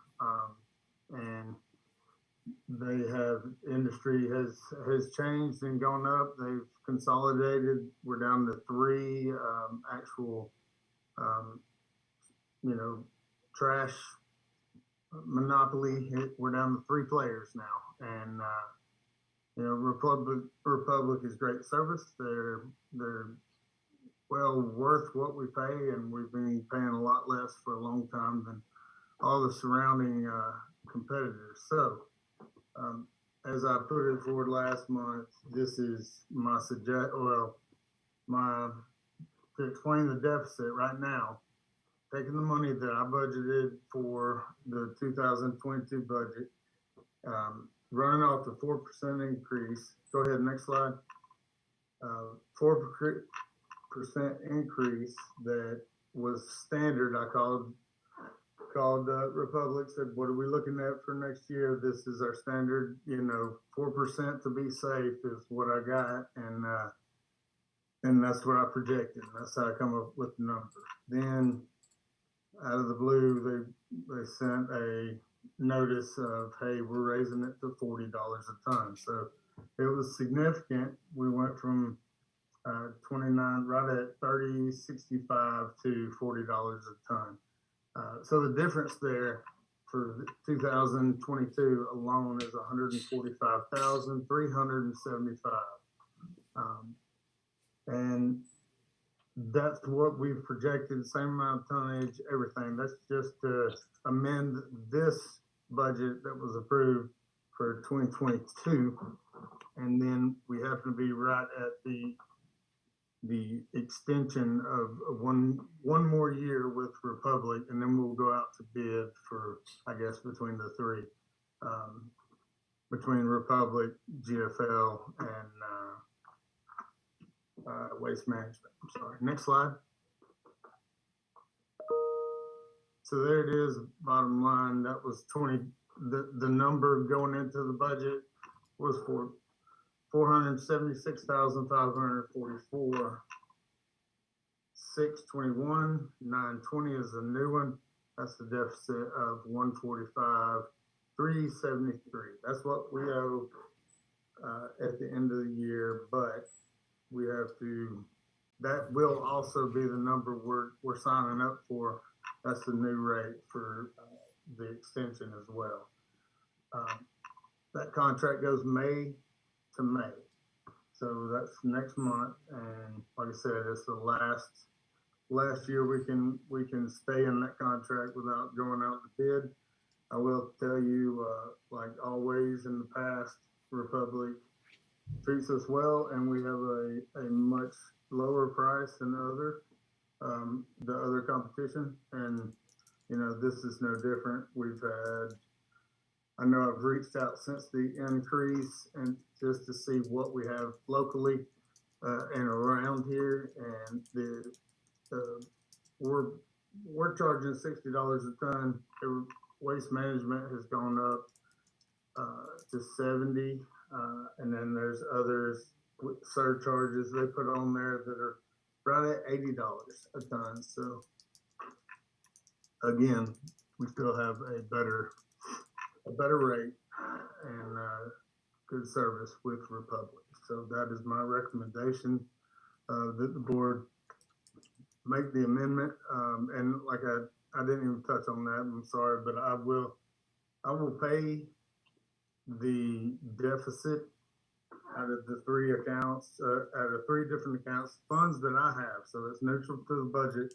This is coming out of, this is me cutting 50,000 out of three different accounts here, and out of the enterprise and landfill fund that I have approved for this year.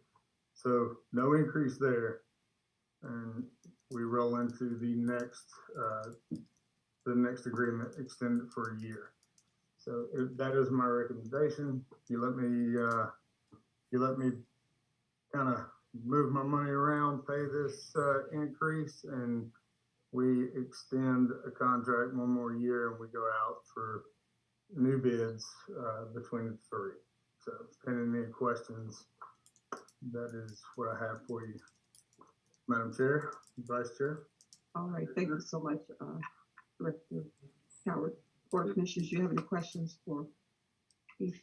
Okay, Vice Chair Robinson, you have the floor. All right, so no, thank you, Director Coward. So, and I'm going to need support from our Director of Finance as well to affirm the three account and what's being proposed here. Again, do we understand the big picture? And even in understanding it, can we respond, not react to the moment? Now, Republic is finally going up right now. Well, they've held their rates. They've shown themselves being a good partner. I get it. You got to throw this balloon. All right, we got to adjust. That's life. But we've had ample time over the past 4 or 5 years to enter into perhaps a different scenario. And it's our capacity to be able to process it all at the same time. So you've got him over here in that enterprise fund. It's like, and I always try to think, Director Kawa, I see you out there. We're coming, man. And we tend to sort of not look at the things we need to look at because it's not sexy. They're not important. They're not, you know, that's a fundamental utility. And, you know, again, he's doing the best he can. It's like, okay, guys, you're not putting attention on this. That transfer station, now that sometimes the season will pass. Back to decision making. Sometimes you will miss the decision making moment. And on this one, it's like, okay, so now we're reacting to a moment. And we go pretend like we're on this. It's like, come on, guys. Again, I get grieved. I like, okay, we're great, but it's us, the 5 of us, our choice in how we're looking at this. And so the director is like, no, I get it. So how are we gonna make this up? This could have been avoided, right? If we would just have the emotional intelligence to really go at this thing and be engaged. It's not a criticism, please, heaven forbid. It's just our job. Like, okay, guys, what are we gonna do? It ain't like this ain't been out there. He's been crying out for support and help, not giving the time that it needs to. And then we've talked about this for public quite some time. Well, y'all are sat at their table. And here we are. So now we're getting our hand to us, and I'm not mad. You're supposed to know who you are. So anyway, Director of Finance, please, are the numbers accurate in the sense that I mean, again, are you involved in this process? It is a separate fund. I get it. We understand the enterprise fund, but can you confirm that for us, please? Yes, Commissioner. The $145,373 is on your revisit for the board to make a decision. Do nothing or invest this to revisit. Now, I do recognize that he did budget accordingly last fall like he was supposed to, but things do happen. Our corporate partner, like love, I'm about to raise race on you. I'm sure we got some on the list that at least even the sheriff, they're popping it, dealing with nurses out there and out over in that jail. Welcome to the party. But you got to know how to use the leverage and be ahead, or, you know, the tail wagging the dog. Like, guys, we put time into it. We get around to it when we get to. Now my aide don't sit there and look at emails all day long to the early comment. I mean, I'm coming with that. And we do real work, especially get out there. Right? You got 985 subdivisions. Right? You do y'all not know the capacity of this county and what it takes to oversee it? You got to keep up with 1,193 employees that we got to be accountable for, right? The oversight to the executive branch, several partners, 900, again, subdivisions, not alone their partners, not alone the commercial. And you got to have eyes on this, and you got to be able to have an infrastructure to get out here and do work. Now, I get to the point of like, okay, guys, how you going to anticipate this? You got to get out there and know what's going on. You have to have an appreciation for like, okay, this is, all right, I got it, Director Power, we're coming. This needs to be addressed. And it needs to be thoughtful. And we keep doing this policy thing that we keep trying to buy our time out here in this landfill. And it's like, okay, this kicking a can is like, guys, y'all got room to do this right. Just know what you're doing intentionally and be done with it versus just like we're sort of kind of doing something. It's not evil. It's not good or bad, right or wrong. I'm just saying that there's more optimal ways to do stuff. And if we just take the time to look at it, but synchronize it all. So since you've answered the question, I'm going to go ahead and yield, Madam Chair. I do get what this matter is. It's not like you will not pay it. So you're going to pay your bills, but you know, I'm making a point of learning. I yield the point. Thank you, Madam Chair. I yield.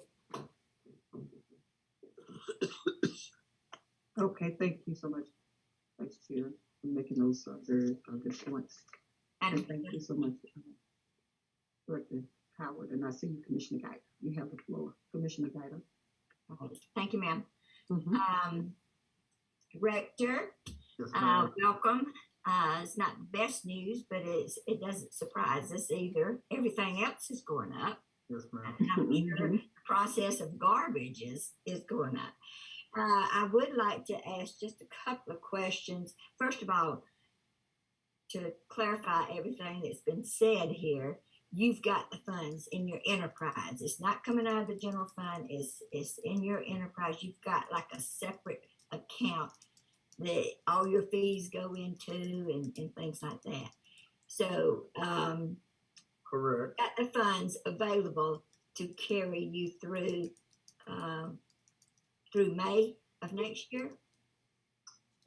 It's for 2022 budget. So Okay. this goes to May to May, but that would be just the end of the 2023 budget. But it's May 1st, 22-23. The money, what I've factored in, the 145,000, 370, 380, that is the increase. That is just the difference with the new price of what we budgeted for. So Okay. Just yes, I'm gonna move 3 different accounts. okay. I can. But looking at, since we're because of the increase of the third party, is there are we looking at how we compare to surrounding landfills as far as our rates are concerned? Yes, ma'am. And we're still cheaper than some. We're not significantly cheaper than like beforehand. You know, we were 43 and everyone was $60 a ton is Wow. what they were paying. That's why they come over here. Yeah, and so the board, we raised the rates and just to make it even with the surrounding company because it was killing us. Literally, we had tonnage coming in from all the surrounding counties, and they were charging 60 a ton. We were charging 43, so Yeah. we were filling up too fast. Capacity was short, price was too cheap, and everybody was jumping on. So we raised it. We cut our intake in half, and we maintained the same amount of money's coming in, basically. So it was a great decision on the board's part. Yeah. But we're going to have to readdress it going forward too, because Absolutely, it'll always change, I would imagine. and it doesn't seem like it would be that large of an increase. But anyway, we're going to have to look at it at least going forward. One last thing is, okay, our fiscal budget is from, is the calendar year. Is there any way that Republic could let us No. okay. Yes, ma'am. You answered my question before Yes, I I know what asked you're saying. Absolutely. And they, I reached out as part of it.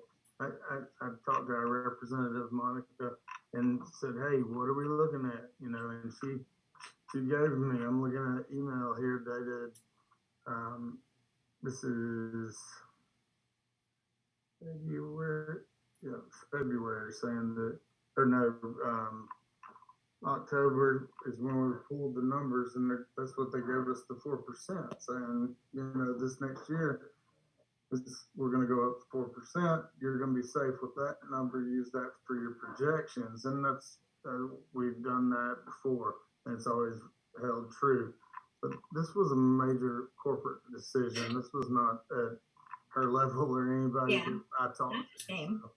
So it was a shock to everybody, but they're still cheaper than some of the other competitive. So it was time for them to catch up, so to speak. Well, that's part of the 8.5% inflation rate. It just falls suit with everything else. Yes, ma'am. It's, we're not, I don't think we're finished yet. But I was just wondering if we could just rebid everything at the end of this year so we can get it on a calendar year. I can ask. I'll push for it. I mean, this is the first time they've kind of done the surprise on us. So Yeah. I will get back to you with their remarks. I don't think Monica's on anyway, but yeah, I will give you a response to that as soon as I get it. Anyway, the thing that's on the revisit list, I don't understand why it's on the revisit list, because we're not giving any additional funds. You're just shifting money around. That's correct. So, I really don't know why it's on there.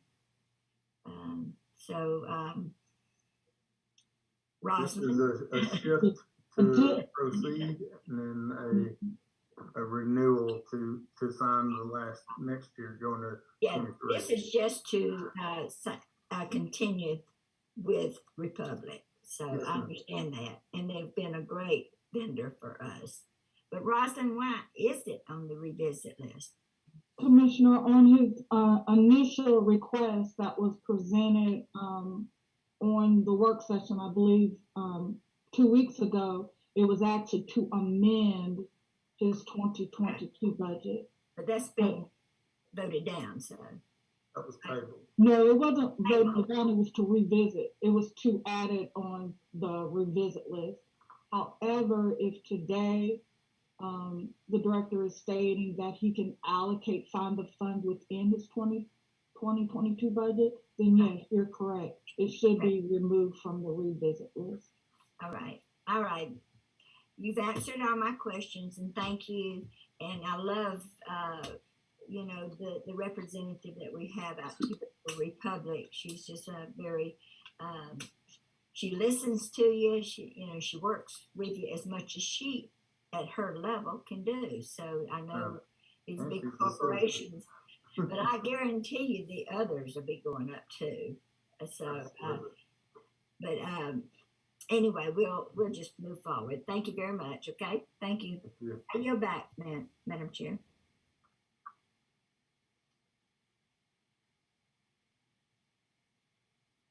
Madam Chair, thank you. I was talking to myself. I said, thank you so much, Commissioner Geiger. Any other discussion, board? Okay. Thank you so much, Director Calvert. Board of Commissioners.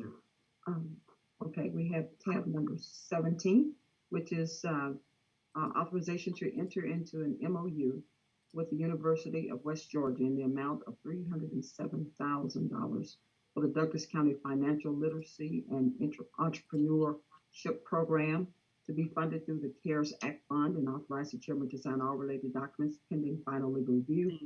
Our Assistant County Administrator, Tiffany Stewart Stanley, you have the floor. Thank you. Good morning, Chairman Jones, Board of Commissioners, Deputy County Administrator Fred Perry. I am here this morning seeking authorization to enter into an MOU with the University of West Georgia.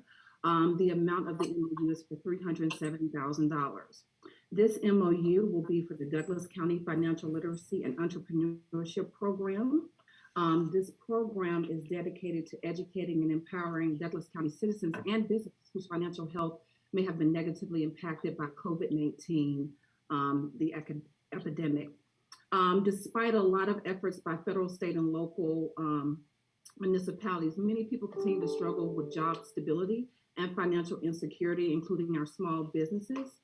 This program will ensure that our citizens and our small businesses have information to assist with their financial well-being. And this program will be part of the recovery services that Douglas County will provide for our citizens and entrepreneurs to aid in job and financial stabilization and business expansion. I want to remind the board that back in 2020, Douglas County had the foresight to set aside $866,000 total for financial stability for our community. $433,000 was set aside for our small business grant program that has been allocated to social issues who is administering our grant program. and another $433,000 was allocated for the financial literacy program. We have also allocated another $500,000 in American Rescue Plan Act funds to financial stability for our community and for economic stability. Over the past year, there are a lot of extensive work and research has gone into developing the program. We have had many partners come to the table in education and in business. We have had representation from the University of West Georgia, Georgia State, Georgia Highlands College, Mercer Universities, and a host of other educational and financial institutions have provided input for this program. We are asking to enter into this MOU with the University of West Georgia so they can be our program administrator for this grant. They will work in conjunction with the county to develop the community financial literacy resources. They will make sure these are targeted to our audience, which are our citizens and our small businesses. As we know, the University of West Georgia is our regional university for our area, and we are very happy to enter into this partnership with them. Dr. Kim Holder has provided a lot of information for us for this program and has worked very hard to put together a program that can be fundamentally sound, that can get the information out to our citizens. Before I turn my presentation over to Dr. Holder, I would like to show a short promotional video for the financial literacy and entrepreneurship program, and hopefully communications will be able to bring that video up before we turn the program over.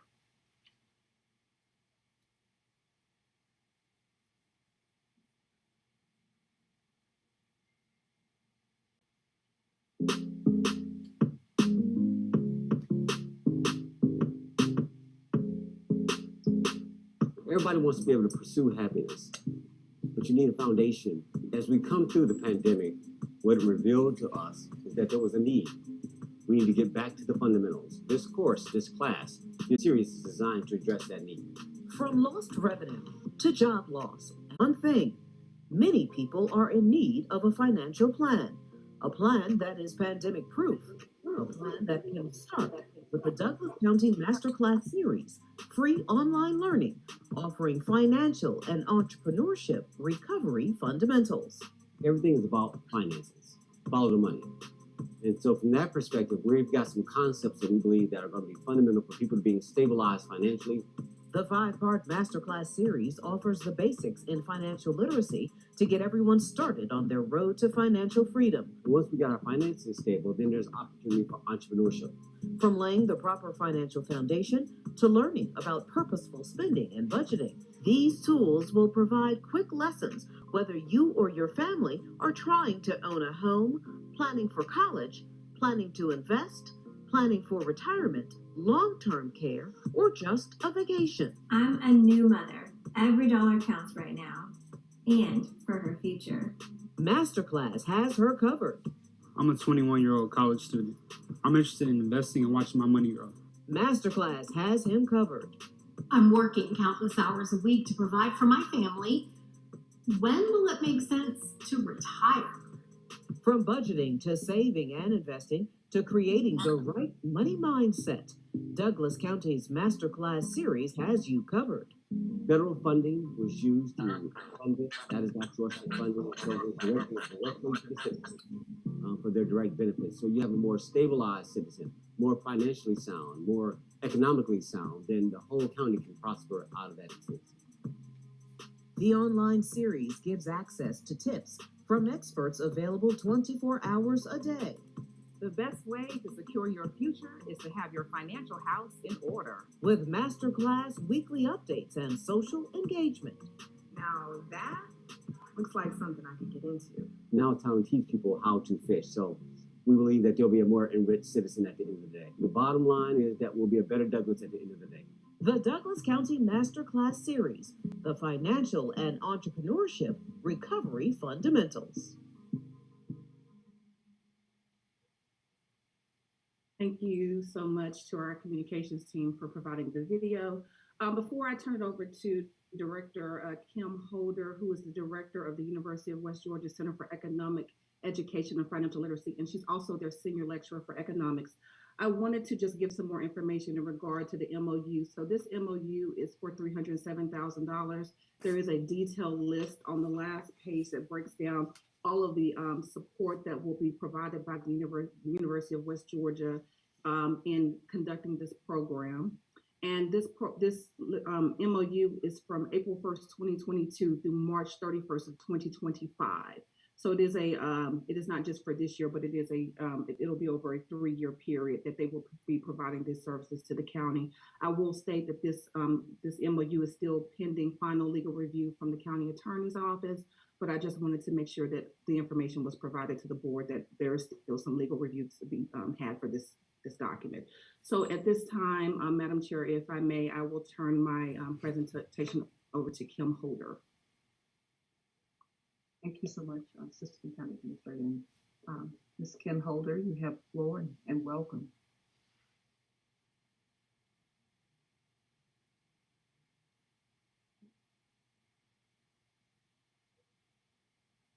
Ms. Holder, are you speaking or?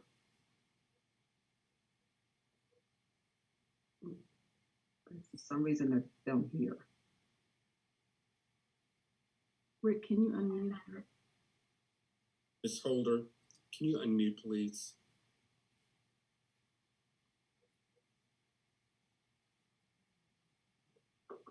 Is that better? Can you hear that? Yes, yes, we can hear you. Yes, ma'am. Welcome. It was fantastic. What I said was fantastic, so don't worry about it. So thank you, Madam Chair and Commissioners, for the opportunity to talk with you today about Douglas County's masterclass in both financial literacy and entrepreneurship.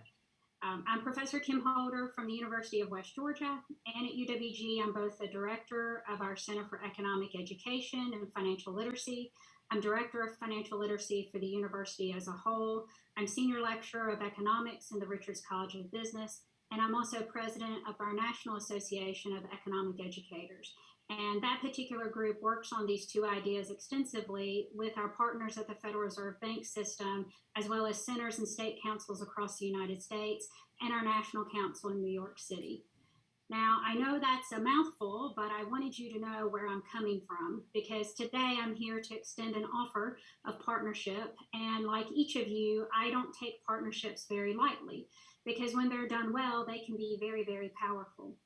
At UWG, I teach economics and financial decision making, both at the entry level for students who have no background in this, as well as in upper level courses.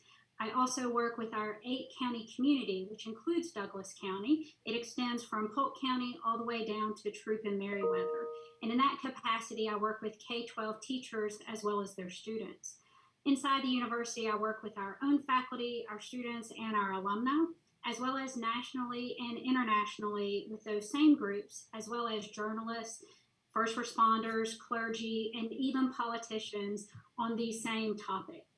I spend a tremendous amount of time teaching people in all walks of life, cradle to grave really, how to take charge of their financial life and the power of economic decision making. My goal is to make them financially fit for life. At UWG, we're in the business of transforming lives. And as an alum, I've experienced that transformation myself. And I personally believe it's my purpose in life to help pass that information on to others. And I hope to do so in Douglas County. The approach of the Douglas County Masterclass programs in total is dissection. There's lots of financial literacy and entrepreneurship information out there. Frankly, it's like drinking from a fire hose sometimes. But instead, it's about learning fundamentals that anybody can learn at any time, and about mastering those fundamentals. It's not enough just to be exposed to it or to learn it, but you really have to master it. It's knowing something so well and so deep that it becomes part of your life. It's part of the framework of Douglas County. And once you master those, the world is frankly at your fingertips. You're able to make decisions like the ones that are made here today.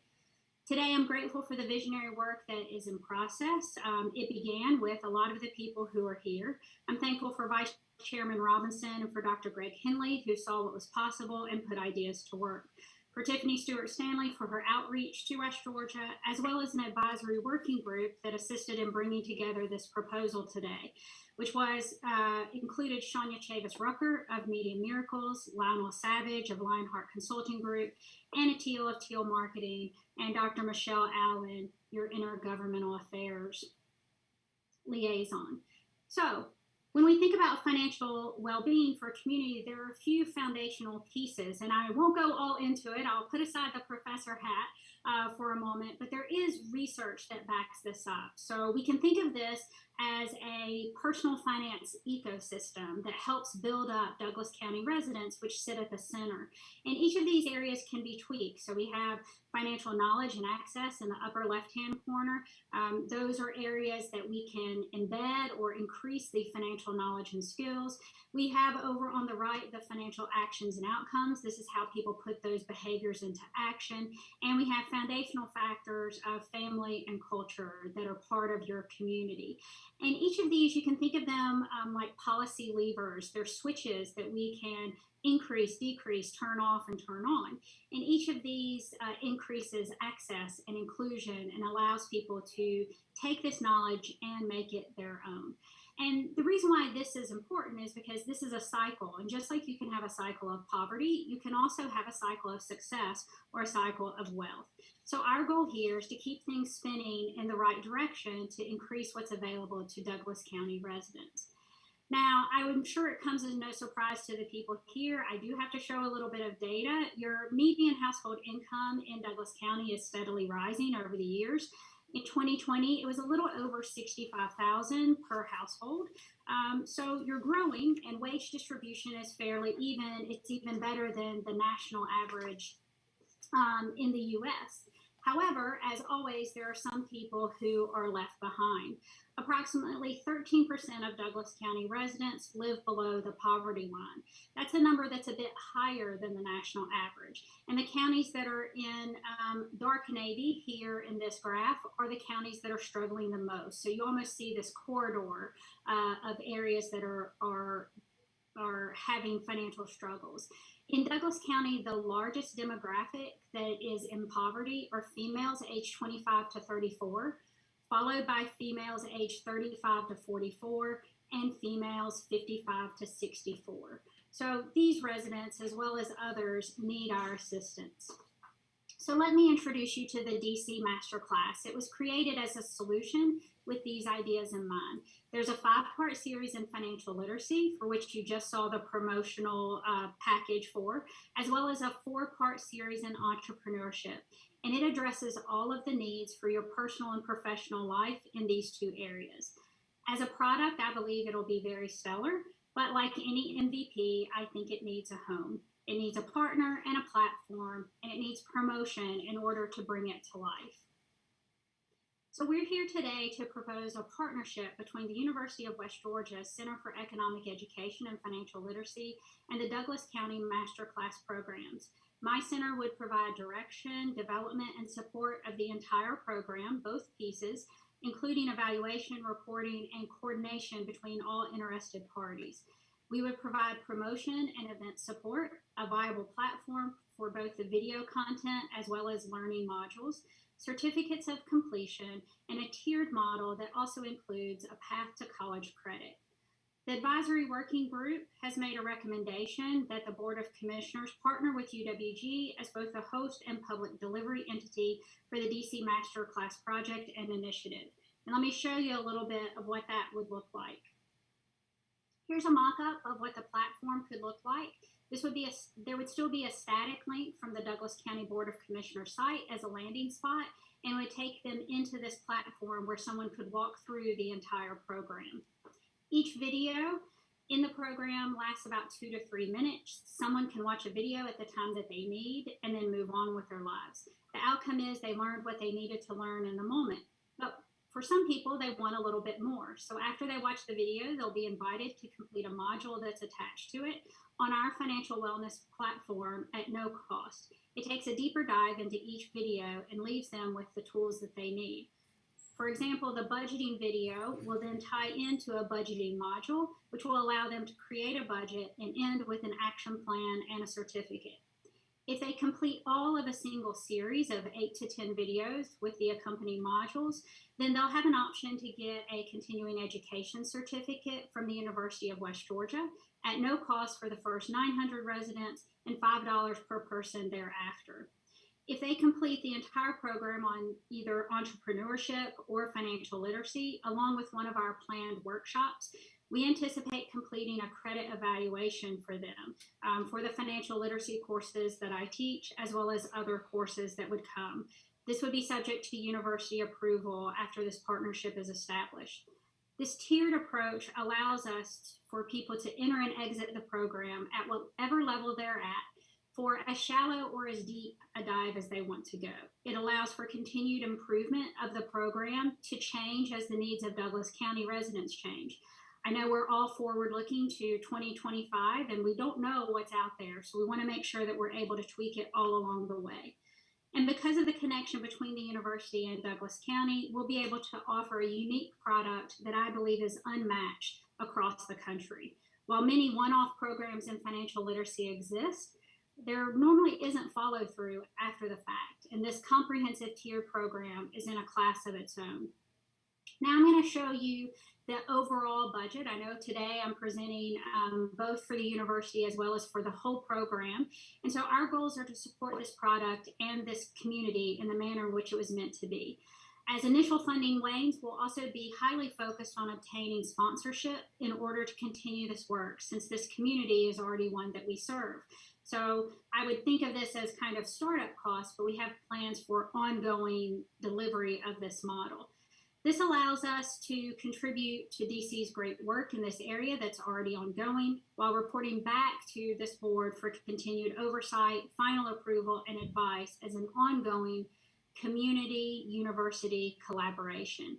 This will include quarterly updates and yearly reports on program progress and usage to either this board, or if you prefer, we can develop a permanent advisory board that would be an essential part of closing this communication gap. So I'll take questions now. I do have more graphs prepared if you want more information, but I'd like to stop and ask if there's questions. Thank you again, Professor Holder. For the commissioners, do we have any questions for Professor Holder? Yes, Okay, Commissioner Guider, you have the floor. Hello, Mrs. Holder. One of the biggest problems right now in the economic field is nobody wants to work. And this affects the small businesses. They cannot get the staff. I have never seen, service so hindered as it is right now.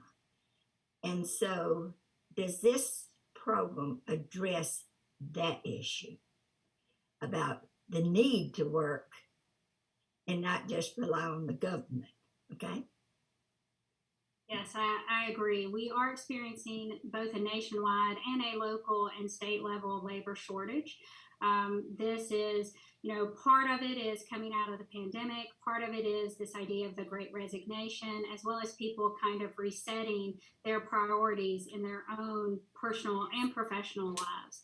I do think that financial literacy has to come at things from both angles. So a lot of financial literacy programs only focus on reducing your expenses. So having a budget, comparison shopping, taking care of your credit. One of the things that I teach in my own classes is that you also have to deal with the income side of things. And so, I think I heard you earlier saying you were the former tax commissioner. And so you know that it takes both sides to balance.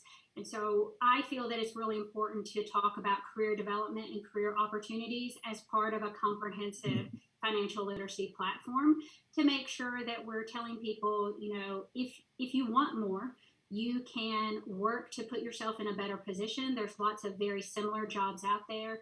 We tend to use the Occupational Outlook Handbook from the Bureau of Labor Statistics, which collects all this information for the nation. And so you can plug in an idea that you're thinking about. You can find out what types of certifications or level of education is required, as well as the alternatives to these types of programs.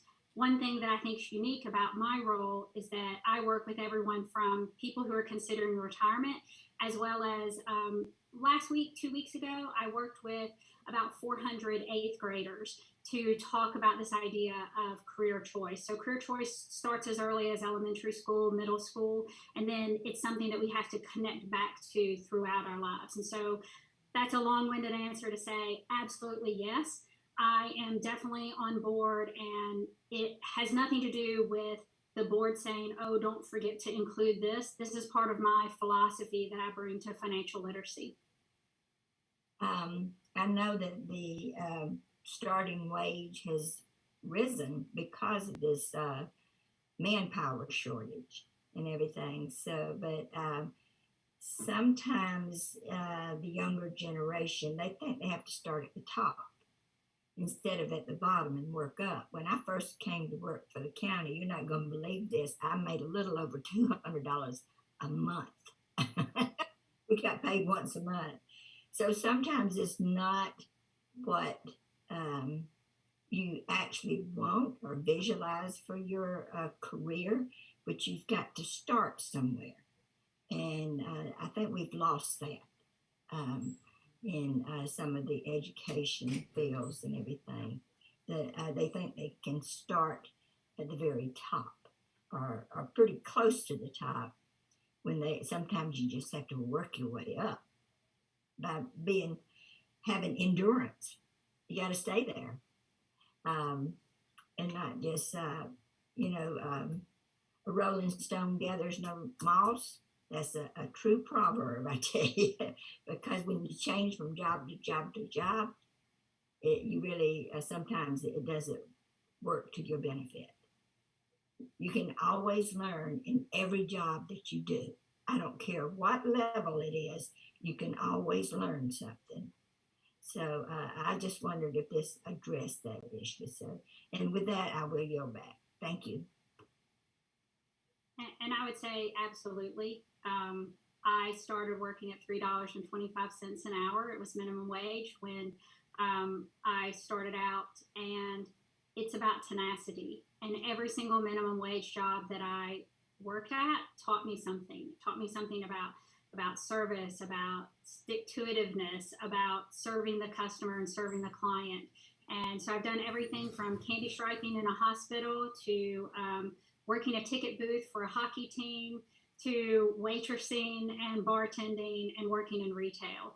And so unlike many people who may be in similar positions as myself, I come to my university profession with real world experience, and I'm thankful for that. Thank you so much, Professor Holden. Thank you so much. And thank you so much, Commissioner Guider. Vice Chairman Robinson, you have the floor. Thank you, Madam Chair. And Madam Guider, preach. I hear you. I do get it. And Tiffany, thank you so much, Director Stuart Stanley, for what I'm listening to see you guys come this far in this place of readiness, because I've been asking about where are we. So this is I'm warm in my heart. But I want to address the $3.10 job I had at McDonald's, Old National, up from Wendy's. Those who hear me, I get it. I get working and selling my first Nova car. The mom gave me $77 to go to college at University of West Georgia, Roberts Hall. Right? I know about the big chip. I know the means work at Macy's for inventory during the Christmas, and I understand and gift wrap better than anybody out here, probably pound for pound. And yet at the same point, I do understand working for the Ritz-Carlton third shifts. And I had every great job along the way. But it was those fundamentals. I have great pride. My mother can show you a picture of me standing in my McDonald's uniform. I serve well, which is what you see today. I serve. But this younger generation ain't going to do it that way. So I'm going to go back to University of West Georgia. Dr. Holder, you have someone there that's called what they call generational theory. And we go through these seasons. Right? It's going to reconstruction.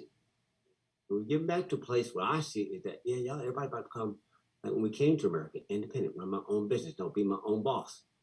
that capitalist model is great, but you at a turning point. If you can't see these youngsters, they ain't doing it that way.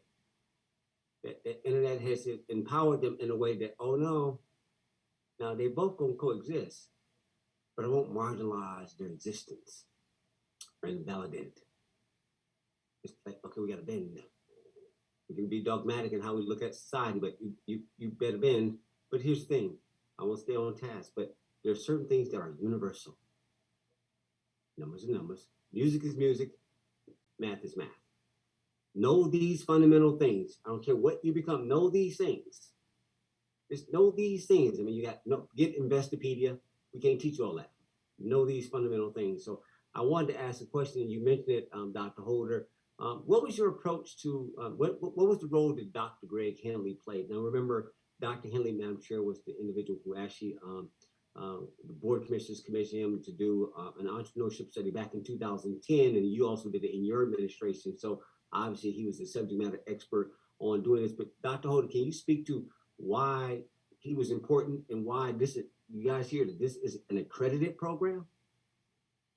Talked about this is accredited. Can you, Madam Director Holder, can you speak to that, please? Sure, I'll address both of those. Dr. Henley was instrumental in creating the layout of concepts that will be established throughout the program. And each of these areas, each of the 5 series in financial literacy and the 4 series in entrepreneurship has a guideline, a skeleton, if you will, or a syllabus in academic terms of the content that we will cover. Now, as these are being developed, once we start to move forward on this with your approval, then those things may be tweaked and rearranged, but the core concepts are all there. And for those, we have Dr. Henley's years of experience in entrepreneurship, as well as in this business and financial literacy space to help guide us. And so that is kind of the core of this program that we'll be developing. In terms of your second question, Vice Chair Robinson, was about the accreditation piece. And so one thing that I think is really unique about this program is it allows for a tiered or layered approach. And so if someone just wants to watch a video, they can just come and watch a video and move on with their day. So you can think of that as just-in-time learning. They decided they finally needed a budget, even though they had heard someone saying it for years.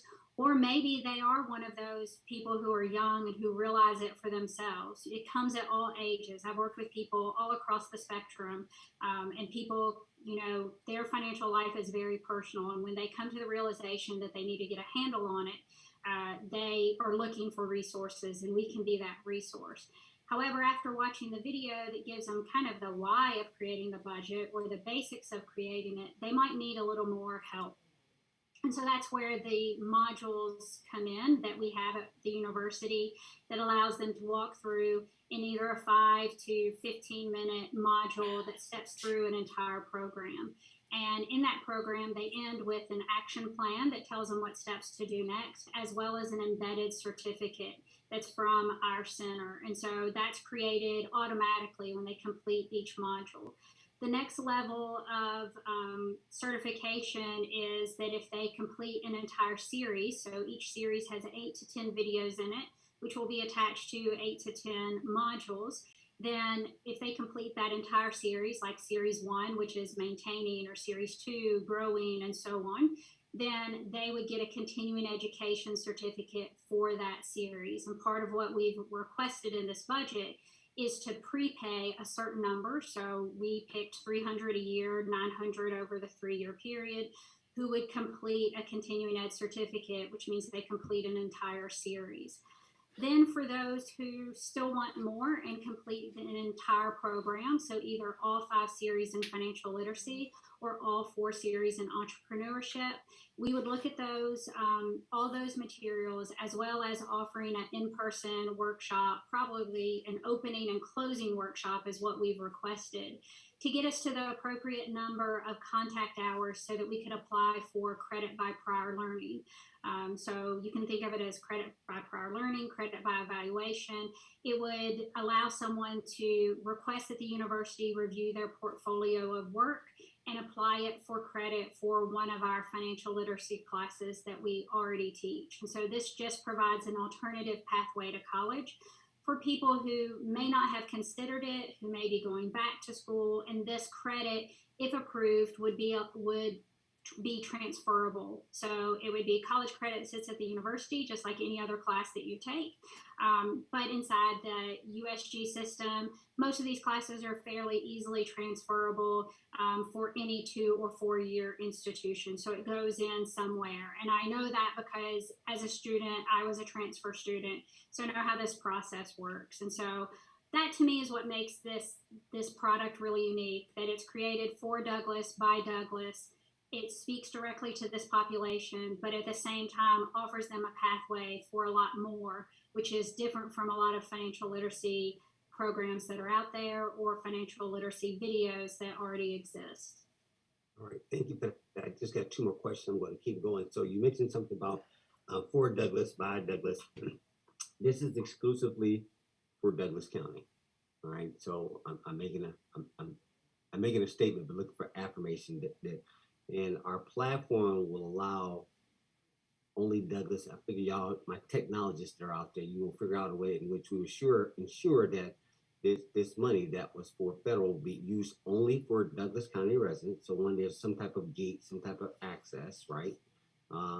If it's as good as we said it is, it could be a rush on it. And the second point is dealing with, I want to say,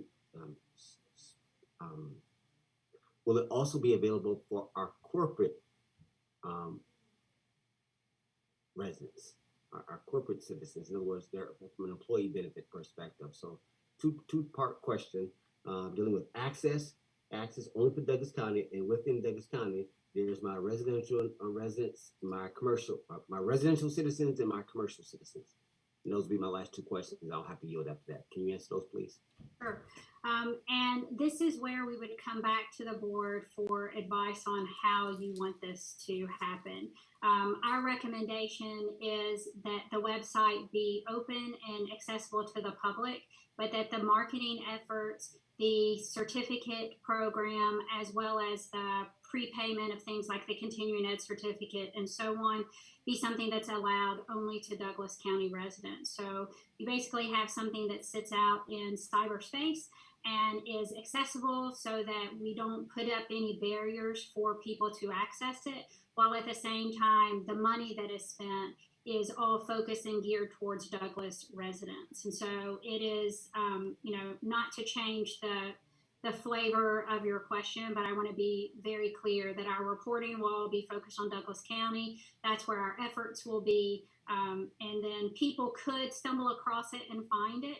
I do believe that the program will take on a life of its own, that this is going to be something very special for Douglas County, and other counties will want to look at it and perhaps replicate this style of programming, but that this is created and branded as Douglas. It's a Douglas County masterclass. It's not just a masterclass in financial literacy. It's specific for Douglas residents. You're going to see a lot of Douglas organizations featured throughout all the programming.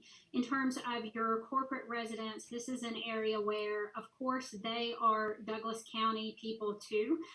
They might not sleep here, but they contribute to the Douglas economy, and so they are valued partners. And we would look to them not only for them to help potentially support this program, but also to use it internally with their own employees as well. So we know that financial wellness is one of these keys, not only to people leading happier and more successful lives, but also it's a big part of employee retention. And so, I think about the chambers of commerce that I work with. This is an area where once this is offered and fully developed, we would then ask for people at the chamber, we would ask for other organizations to then allow us to, offer this to their employees. And so this is the kind of stuff that I do. I go into local businesses, particularly like manufacturing firms and places like that, and do financial literacy. And I could see this being a platform that would be useful to those organizations. That was sufficient. Thank you, Dr. Holder. Madam Chair, I yield the floor. Thank you so much, Vice Chair. And thank you so much, Dr. Holder. Board of Commissioners, any other comments before I close out? If there are no comments, Vice Chair Robinson, certainly economics is your swim lane, and certainly wanted to commend you for your forethought to create a financial entrepreneurship program and a robust machine for Douglas County as we go forward. Thank you, Dr. Holder and Dr. Henley, for certainly leading best practice and certainly infusing such knowledge to allow our county to become a model in the state of Georgia for such a practice. Certainly, in my opinion, this is, and it's certainly, if it's worth anything, it's a scalable Maslow hierarchy approach with a heavy dose of common sense practices teed up with survival skills for our citizens. Essentially, we want our citizens to develop a sense of no handout, but certainly a hand up. Certainly, teaching this concept is really, you're teaching a man how to fish rather than to depend on others. So this is great for our county.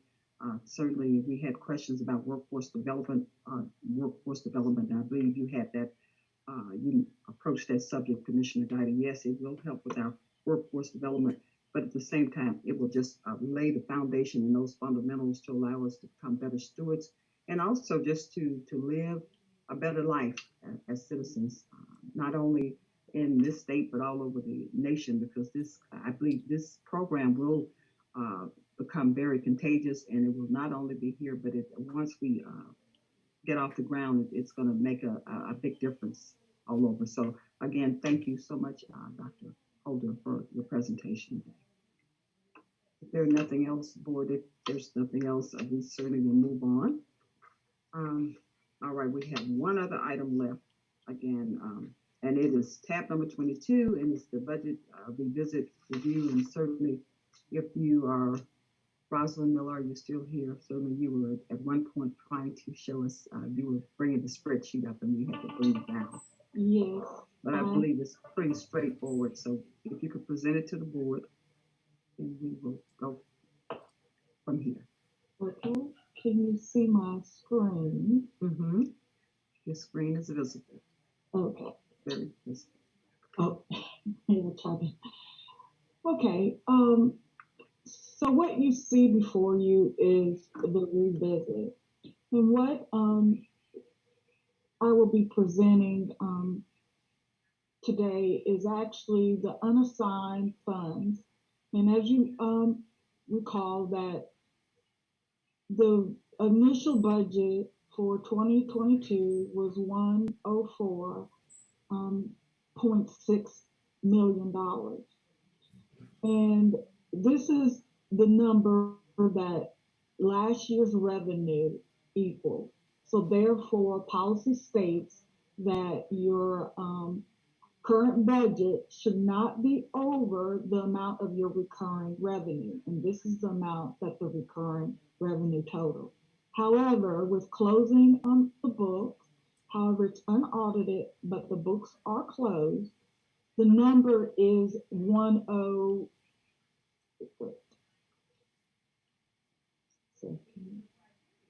number is actually 107.5 million. So 107.5 minus the 104, you have $2.9 million. And also per policy, you have to allocate a portion to capital and a portion to your operation. Right now, we'll go over the allocation for your operation, which is the 2.5, and about 360,000 was allocated to your capital, which equates to the 2.9.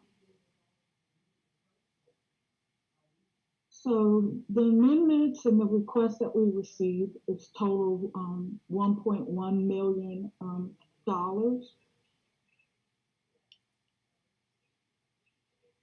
Therefore, with this amendment, your 2022 budget will be 105.8 versus the 104.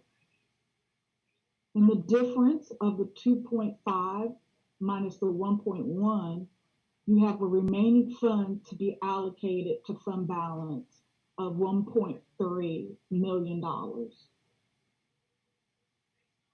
Now I would like to go over the actual amendment of 1.1.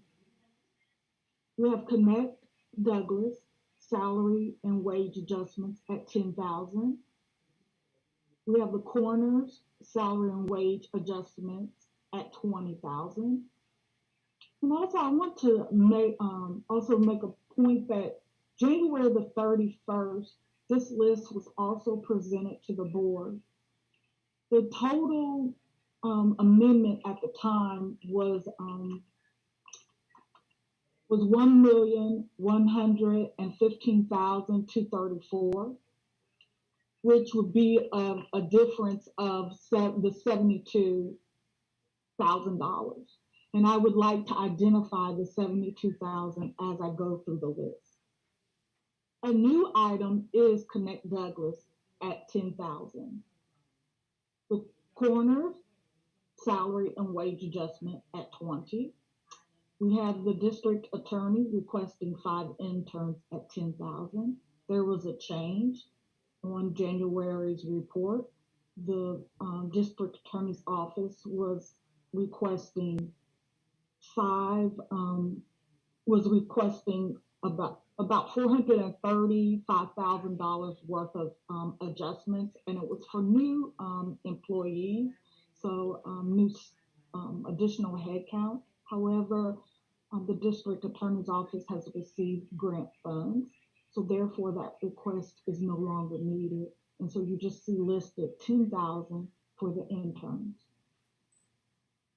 We have the elections requesting $30,000 for salary and wage adjustments.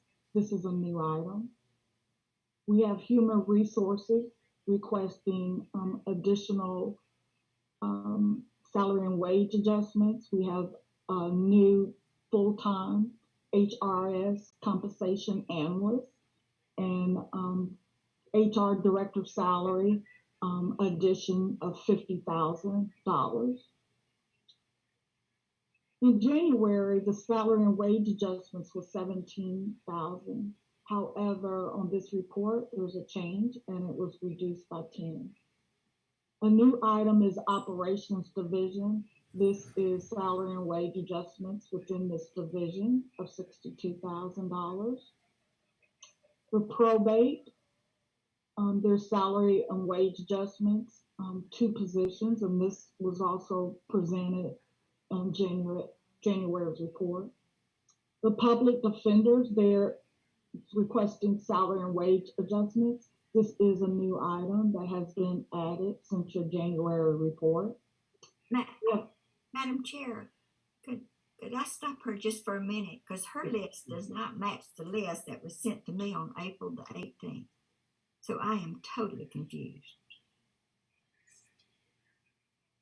Okay.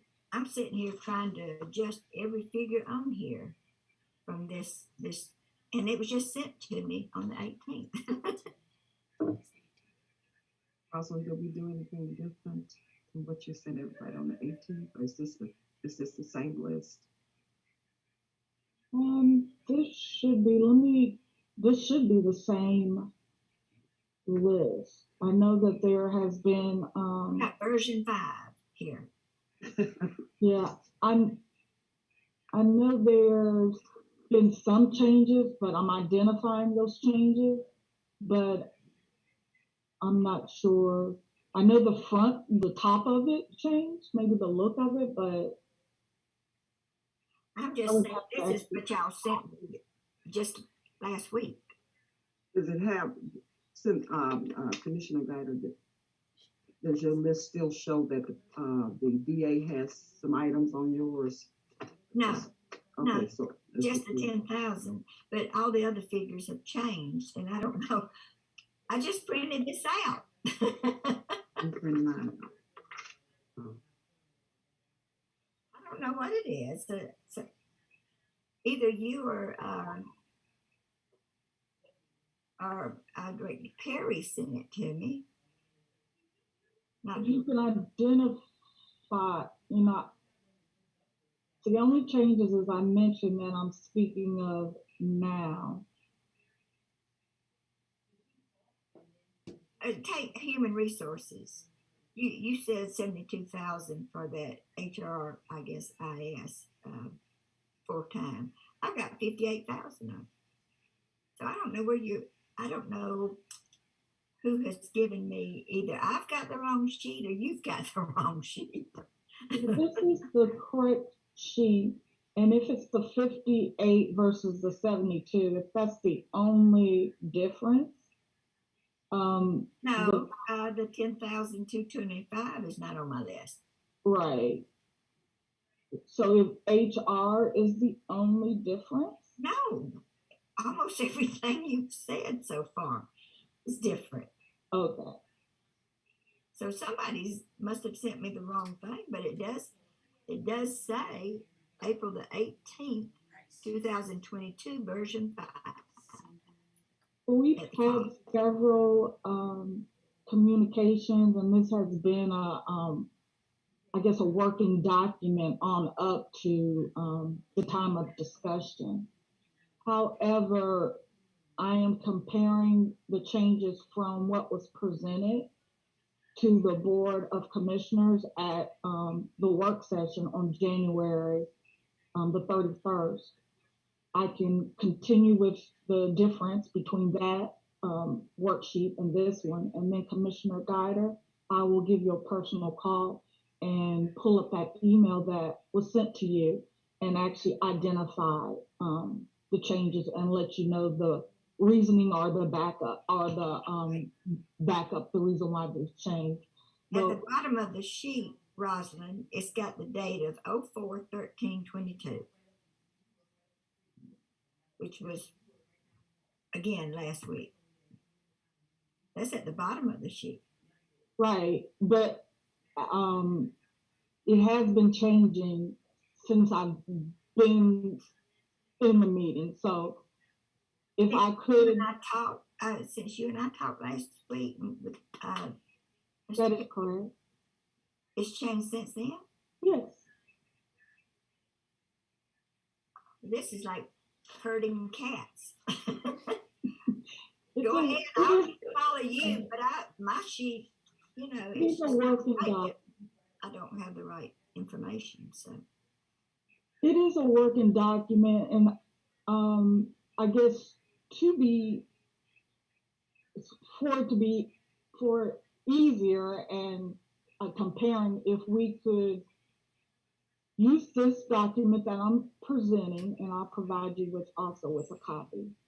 And if I can reconcile between the last copy that has been spread upon the minutes, which would be January 31st. So I'm going to compare the difference between that meeting and the document I have in front of me. And just go ahead with your presentation, and I'll just follow the screen. Okay. Thank you. Thank you, Commissioner. As a quick point of order, Madam Chair. Madam Chair? Yes, Vice Chair. Mm-hmm. Procedurally, and again, let's acknowledge it. The board should have received a presentation that fixed the original list. I wanted to avoid this moment right here. Give them the original list, and anything that has been added after that, they can do that. We recognize that Madam Guided, to some point, some people who submitted some took some things out. So they're allowed to take stuff off the list that they were added. It has nothing to do with direct chain of command of the chair. But this was my whole point. It was about the approach. Here's what the original list. All those constitutional officers, all those guys waited for this moment. We've been there, done that. Now, on top of that came $1 million something on top. That's what this conversation should have been about. I'm trying to avoid and separate the two. Right? And so how we're doing is like, oh, y'all, this is killing me. And I feel Madam Guy. Right? So now the point is, okay, guys, let's try to reconcile the original list. We refresh everybody with the original ones. When you got this new list of things that ebb and flow, this dynamic, that's fine. Madam Guy, I think I encourage them, like, look, you needed to see the copy ahead of time. Just letting you walk on the floor and you hadn't seen anything. I think that's what the intent was. But we have a finance committee right after this. We should have one if we keep going. have a finance committee, and we can reconcile whatever the board, whatever our peers would like to do, we will reconcile in finance. So I'd rather not belabor it, rather get this a public record. Rosalind, to her point, Madam Guider, continue on, finish through this, take any feedback, we'll take it into finance and reconcile from there. And then obviously we'll come out tomorrow with the, that would be my suggestion, Madam Chair. I'm gonna leave it up to you. It's your pleasure. It's your meeting. I yield. Thank you. Keep going, Rosalind. Okay. All right. So HR has changed, as I mentioned. The 10,000 used to be 17. Operations division is new. Probate is the same as January. We have public defender's office at 100,000, which this is new, and this is for salary and wage adjustments. We have public works. This is for litter and mowing contract at 150,000. This is a new item added since your January worksheet. We have senior service for the Lithia Springs Senior Center at 182. This is a new item. Superior Court, 2 case managers. This is the same as January.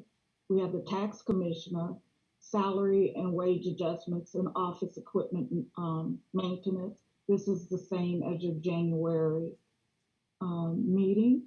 And then you have transportation, asking for additional headcount, total salary and wages at 116. And this is the same as spread upon the minutes of your January meeting. Again, the total of the request is $1.1 million. Initially started out at 104.6. If the board chooses to amend the 2022 budget based off of the requests below, your new general fund 2022 budget would be 105.8 million. You will still have remaining 1.3 million to be allocated to fund balance. There's no questions. I have capital to review. I'd like to review capital. There's no question. Any questions, board, before we move on to the capital? Within the total. We are adjustments. Okay, if there are no questions, keep on going to the capital. Okay, and as I mentioned, there was a total of 2.9 million that is unassigned for your 2022 budget. 2.5 was in operation that we just reviewed. And now there's additional of 362,000 that is available to be allocated. If you recall, the capital budget was adopted in December. Give you what makes up the the capital items that make up the 2.2. There's only 5, so I'll go over them real quickly. You had $1 million that was set aside for the TIP project match. You had 150,000 that was set aside for Falls Trail Road maintenance. You had $500,000 that was set aside for transportation projects, round 2 CTP. You had additional 500,000 for replacement of HVAC, and the tax assessor vehicle for $20,675. That totaled the 2.4. However, you have additional amendments today to consider. It totals $1 million. And that is Parks and Rec. And these items are all the same, except this is a new item. The site work for DDS facility at $800,000. All the rest of the items were spread upon your minutes during your January meeting. So the only difference is the 800,000.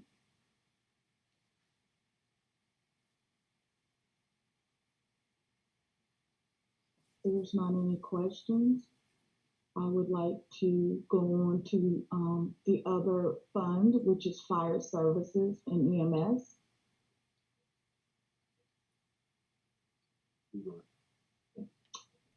Fire service and EMS, this it's a separate fund, does not have anything to do with the capital that I mentioned or the general fund of that 2.5. It has its own separate fund.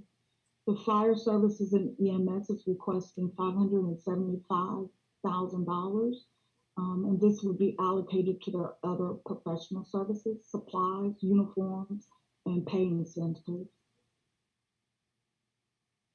If there's no questions, I would like to move on to the other fund, which is the Solid Waste Enterprise Fund.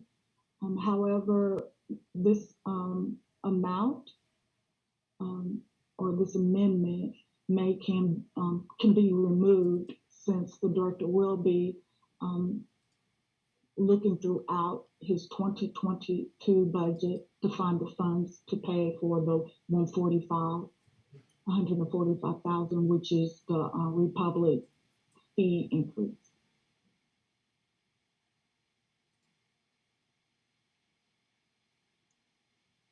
And that's all the funds.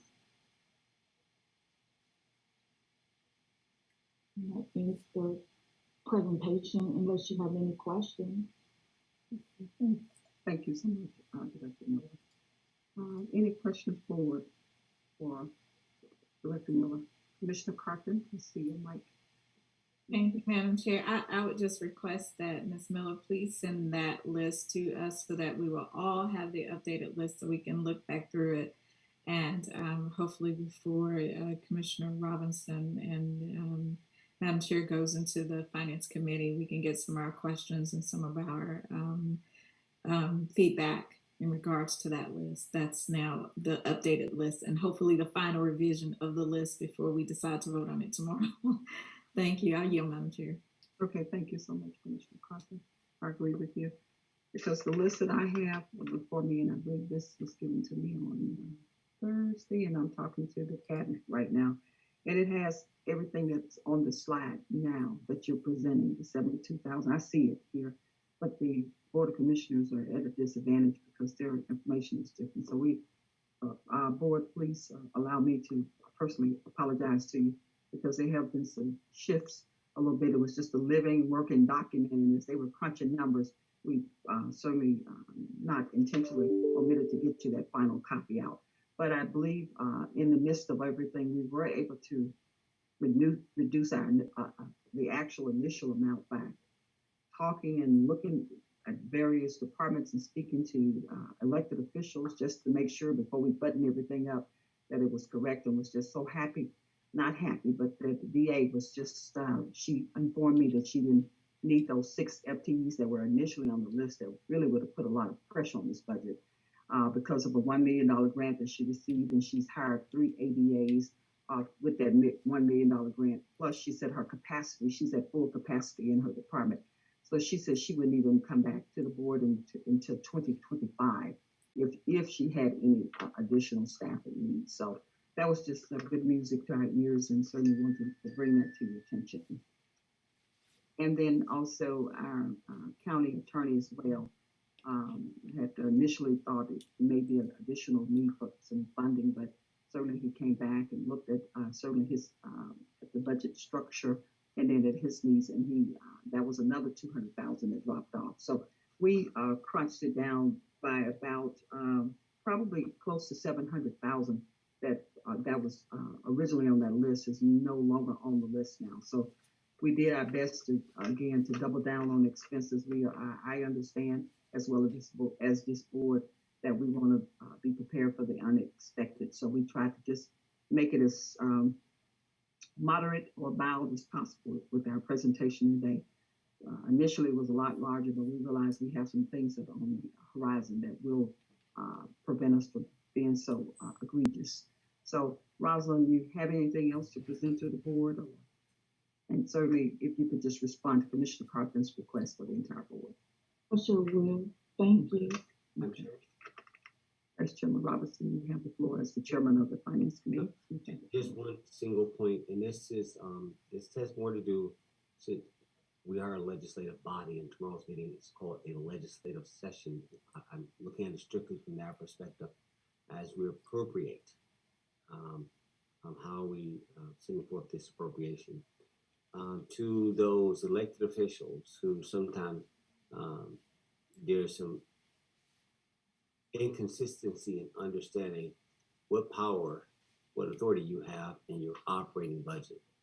We are inconsistent as a board. And so nothing for our finance director or even our procurement for that matter, but there needs to be some clarity of legislation that says, okay, if I'm elected, am I allowed to use my budget how I want to? We're inconsistent in our narrative that we hold the sheriff to say, well, he can use his money how he wants to, like, but this other person can't. It's like, but why? We set rules. Now I know that there are some state law that gives them, well, once you give it, we get that, but we still can put rules on the buckets. And so you have some inconsistency that we have to deal with, our executive staff, because we allow it.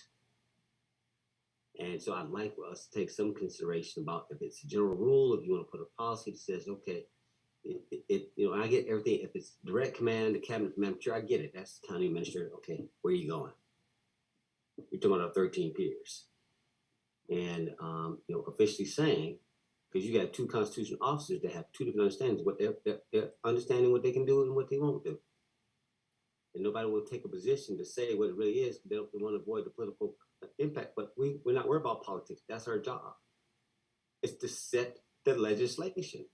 So anyway, I'd like for us to take this up. Madam Guide, I'll bring this up in our finance committee, some thoughts around that to the board. Obviously, you guys will get to weigh in on this, but something that we need to address. We don't need to cause internal strife over people trying to get stuff done. They're trying to serve their overall, the public and whatever they do. And sometimes our processes are sort of like, we just take the time to think through it, workflow this thing and figure it out. But this is nothing that's new, but it's something that we can address right now and as part of this revisit. So in other words, if we give money now, some of this is not just a constant gimme. We'll give you a budget, you manage this thing. Put them key performance indicators on there like, okay, now perform. So I do hear the sentiment from my peers says, okay, about the ask all the time. And yes, we are normalizing the 3 times that we could take it up. But recognizing only 1 time we got to take it up. I get it. But in doing so to our fellow elected peers, like, no, we don't. And if we do, there's got to be rules around it. Because again, when you come up short, now you got your hand out to help. Like, okay, well, what'd you do with the money we gave you? But the point is, unless we got some rules, guys, we leave it sort of open. So I'd like to give some real thought around this. And I know you guys are all A personalities. You definitely will weigh in on controls. It's about budget controls within the ranks of an elected peer, what they can and can't do. So I'll leave it at that. I'll bring it back to you guys, and we'll talk about it later. I'm sure I just want to make that one point about authority and being consistent and having it not just stated, but codified. There's a difference. I yield the floor. Thank you. Okay, thank you so much, Vice Chairman Robinson. And Rosalind, again, just to reiterate, if you could just make sure you send today's presentation to the board so we can see how everything is laid out, and so we can be prepared tomorrow to vote. Madam Chair, Commissioner Guider. I guess I was under the impression that we were going to go line item by line item and say yay or nay, or weigh the just cause of it. I got some of the narratives, but I did not get a lot of the narratives. And so if they don't want to, submit their narratives or their case, then I'm going to vote against them. They had plenty of time to submit their narrative as requested. And some of the things are merited. One of the things was, an error on our part. I think it was the judges when the Judge Adams got up there and presented everything to us at the retreat, she was talking about calendar clerk, or I can't remember, case manager. Case For manager. every judge. We gave it to one judge. That was our error. It's on Right. tape Right. and things like that.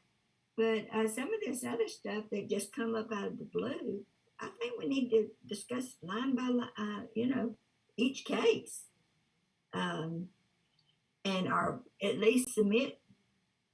I hope we don't vote on the whole thing at one time, because I don't agree with some of this, and maybe y'all do or you don't, but we need to discuss. If I don't have a narrative as to what they need this for, then I really don't understand why they're hands out right now. We have got to work on the process that we do budgets. It's like people come to a mud fight and they throw the mud up against the wall, and it's what sticks. It's what we're supposed to vote on. So it doesn't work that way. It's got to be, because as Commissioner Robinson stated, once we approve their budget and give the money to them, if they want to move it around and give bonuses or whatever, they can. But that's why we are charged as county commissioners. Our duty is to set the budget, balance the budget, and when someone hears that we've got some extra money, it's like, oh boy, let's go back to the party. Let's go back to the mud fight and throw some mud. So we do not do this budget the way I feel it should be done.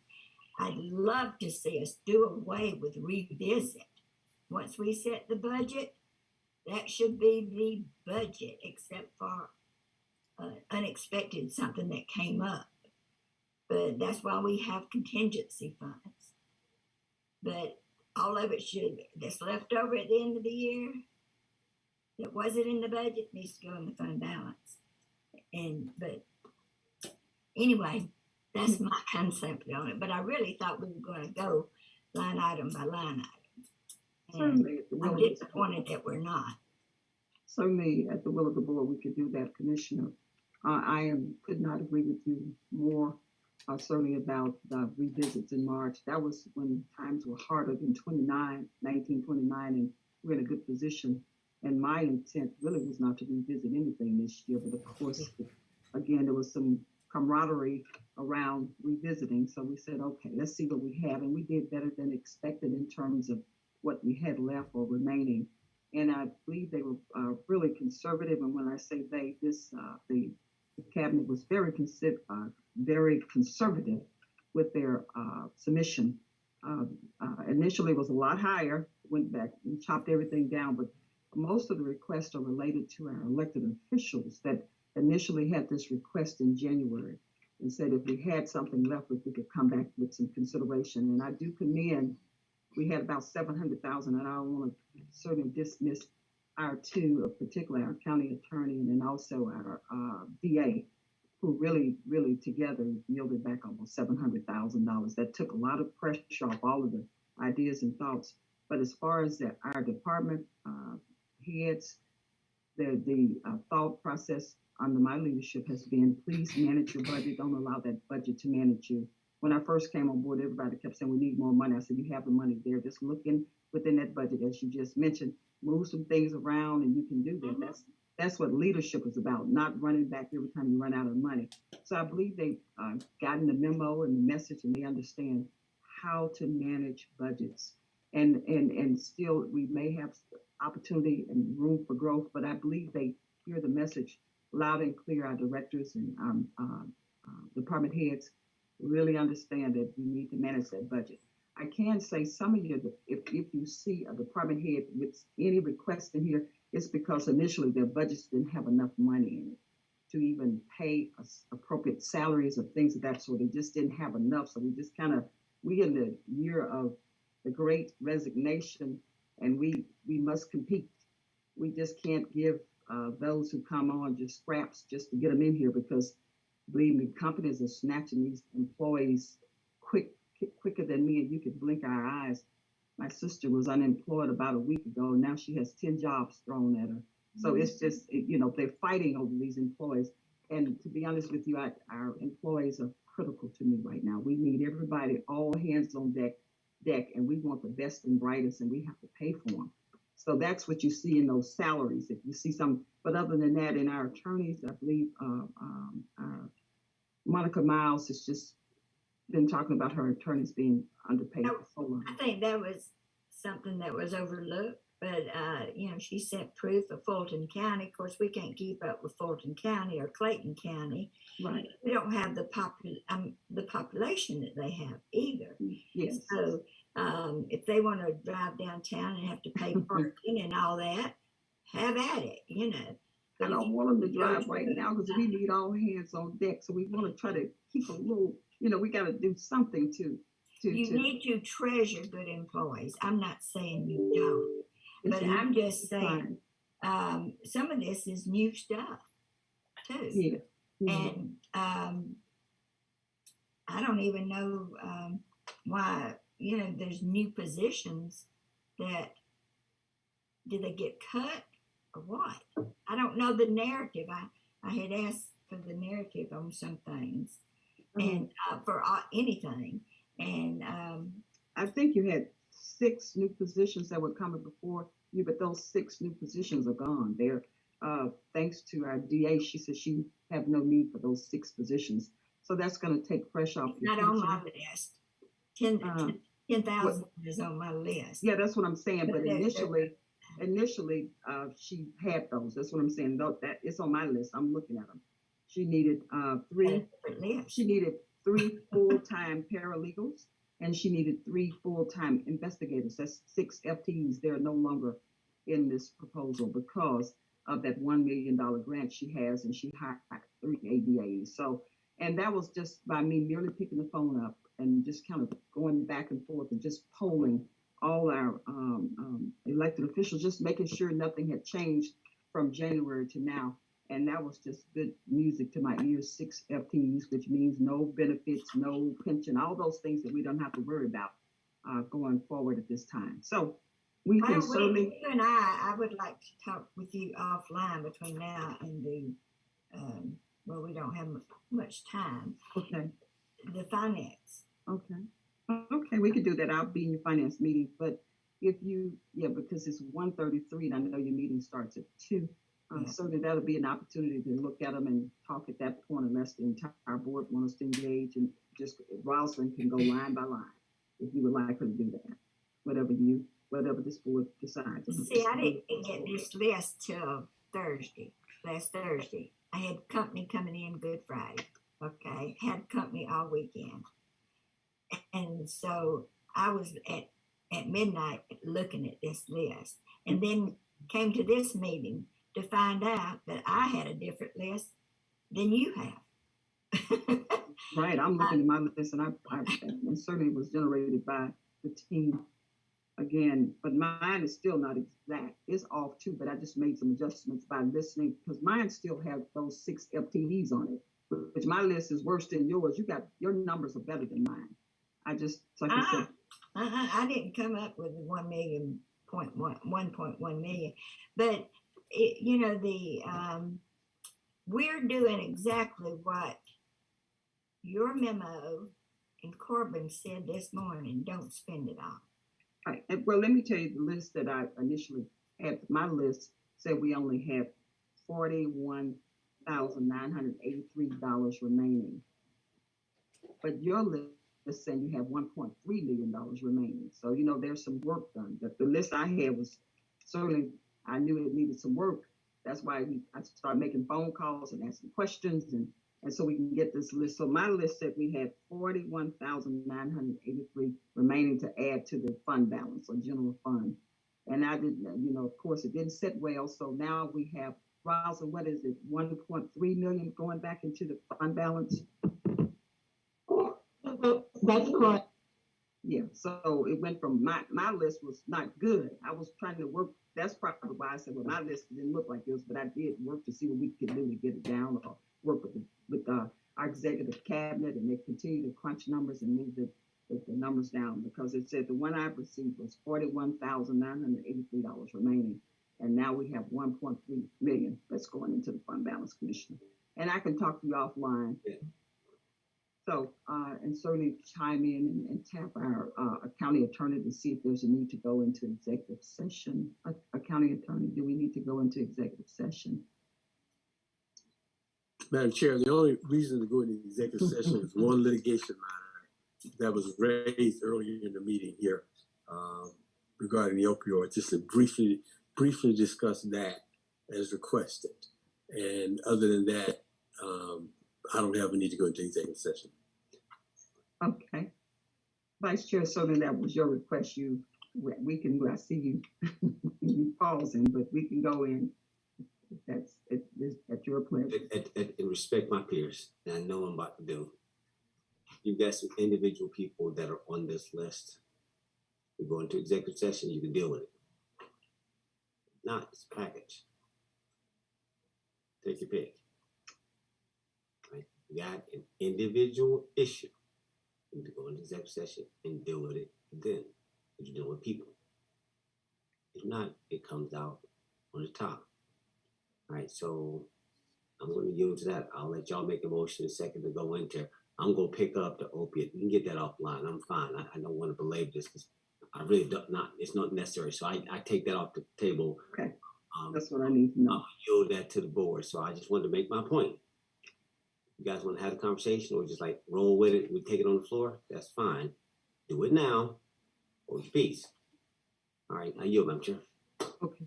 Thank you, because really, it was opioids. So you say you yield on it. Or do you have an additional need to go into executive session?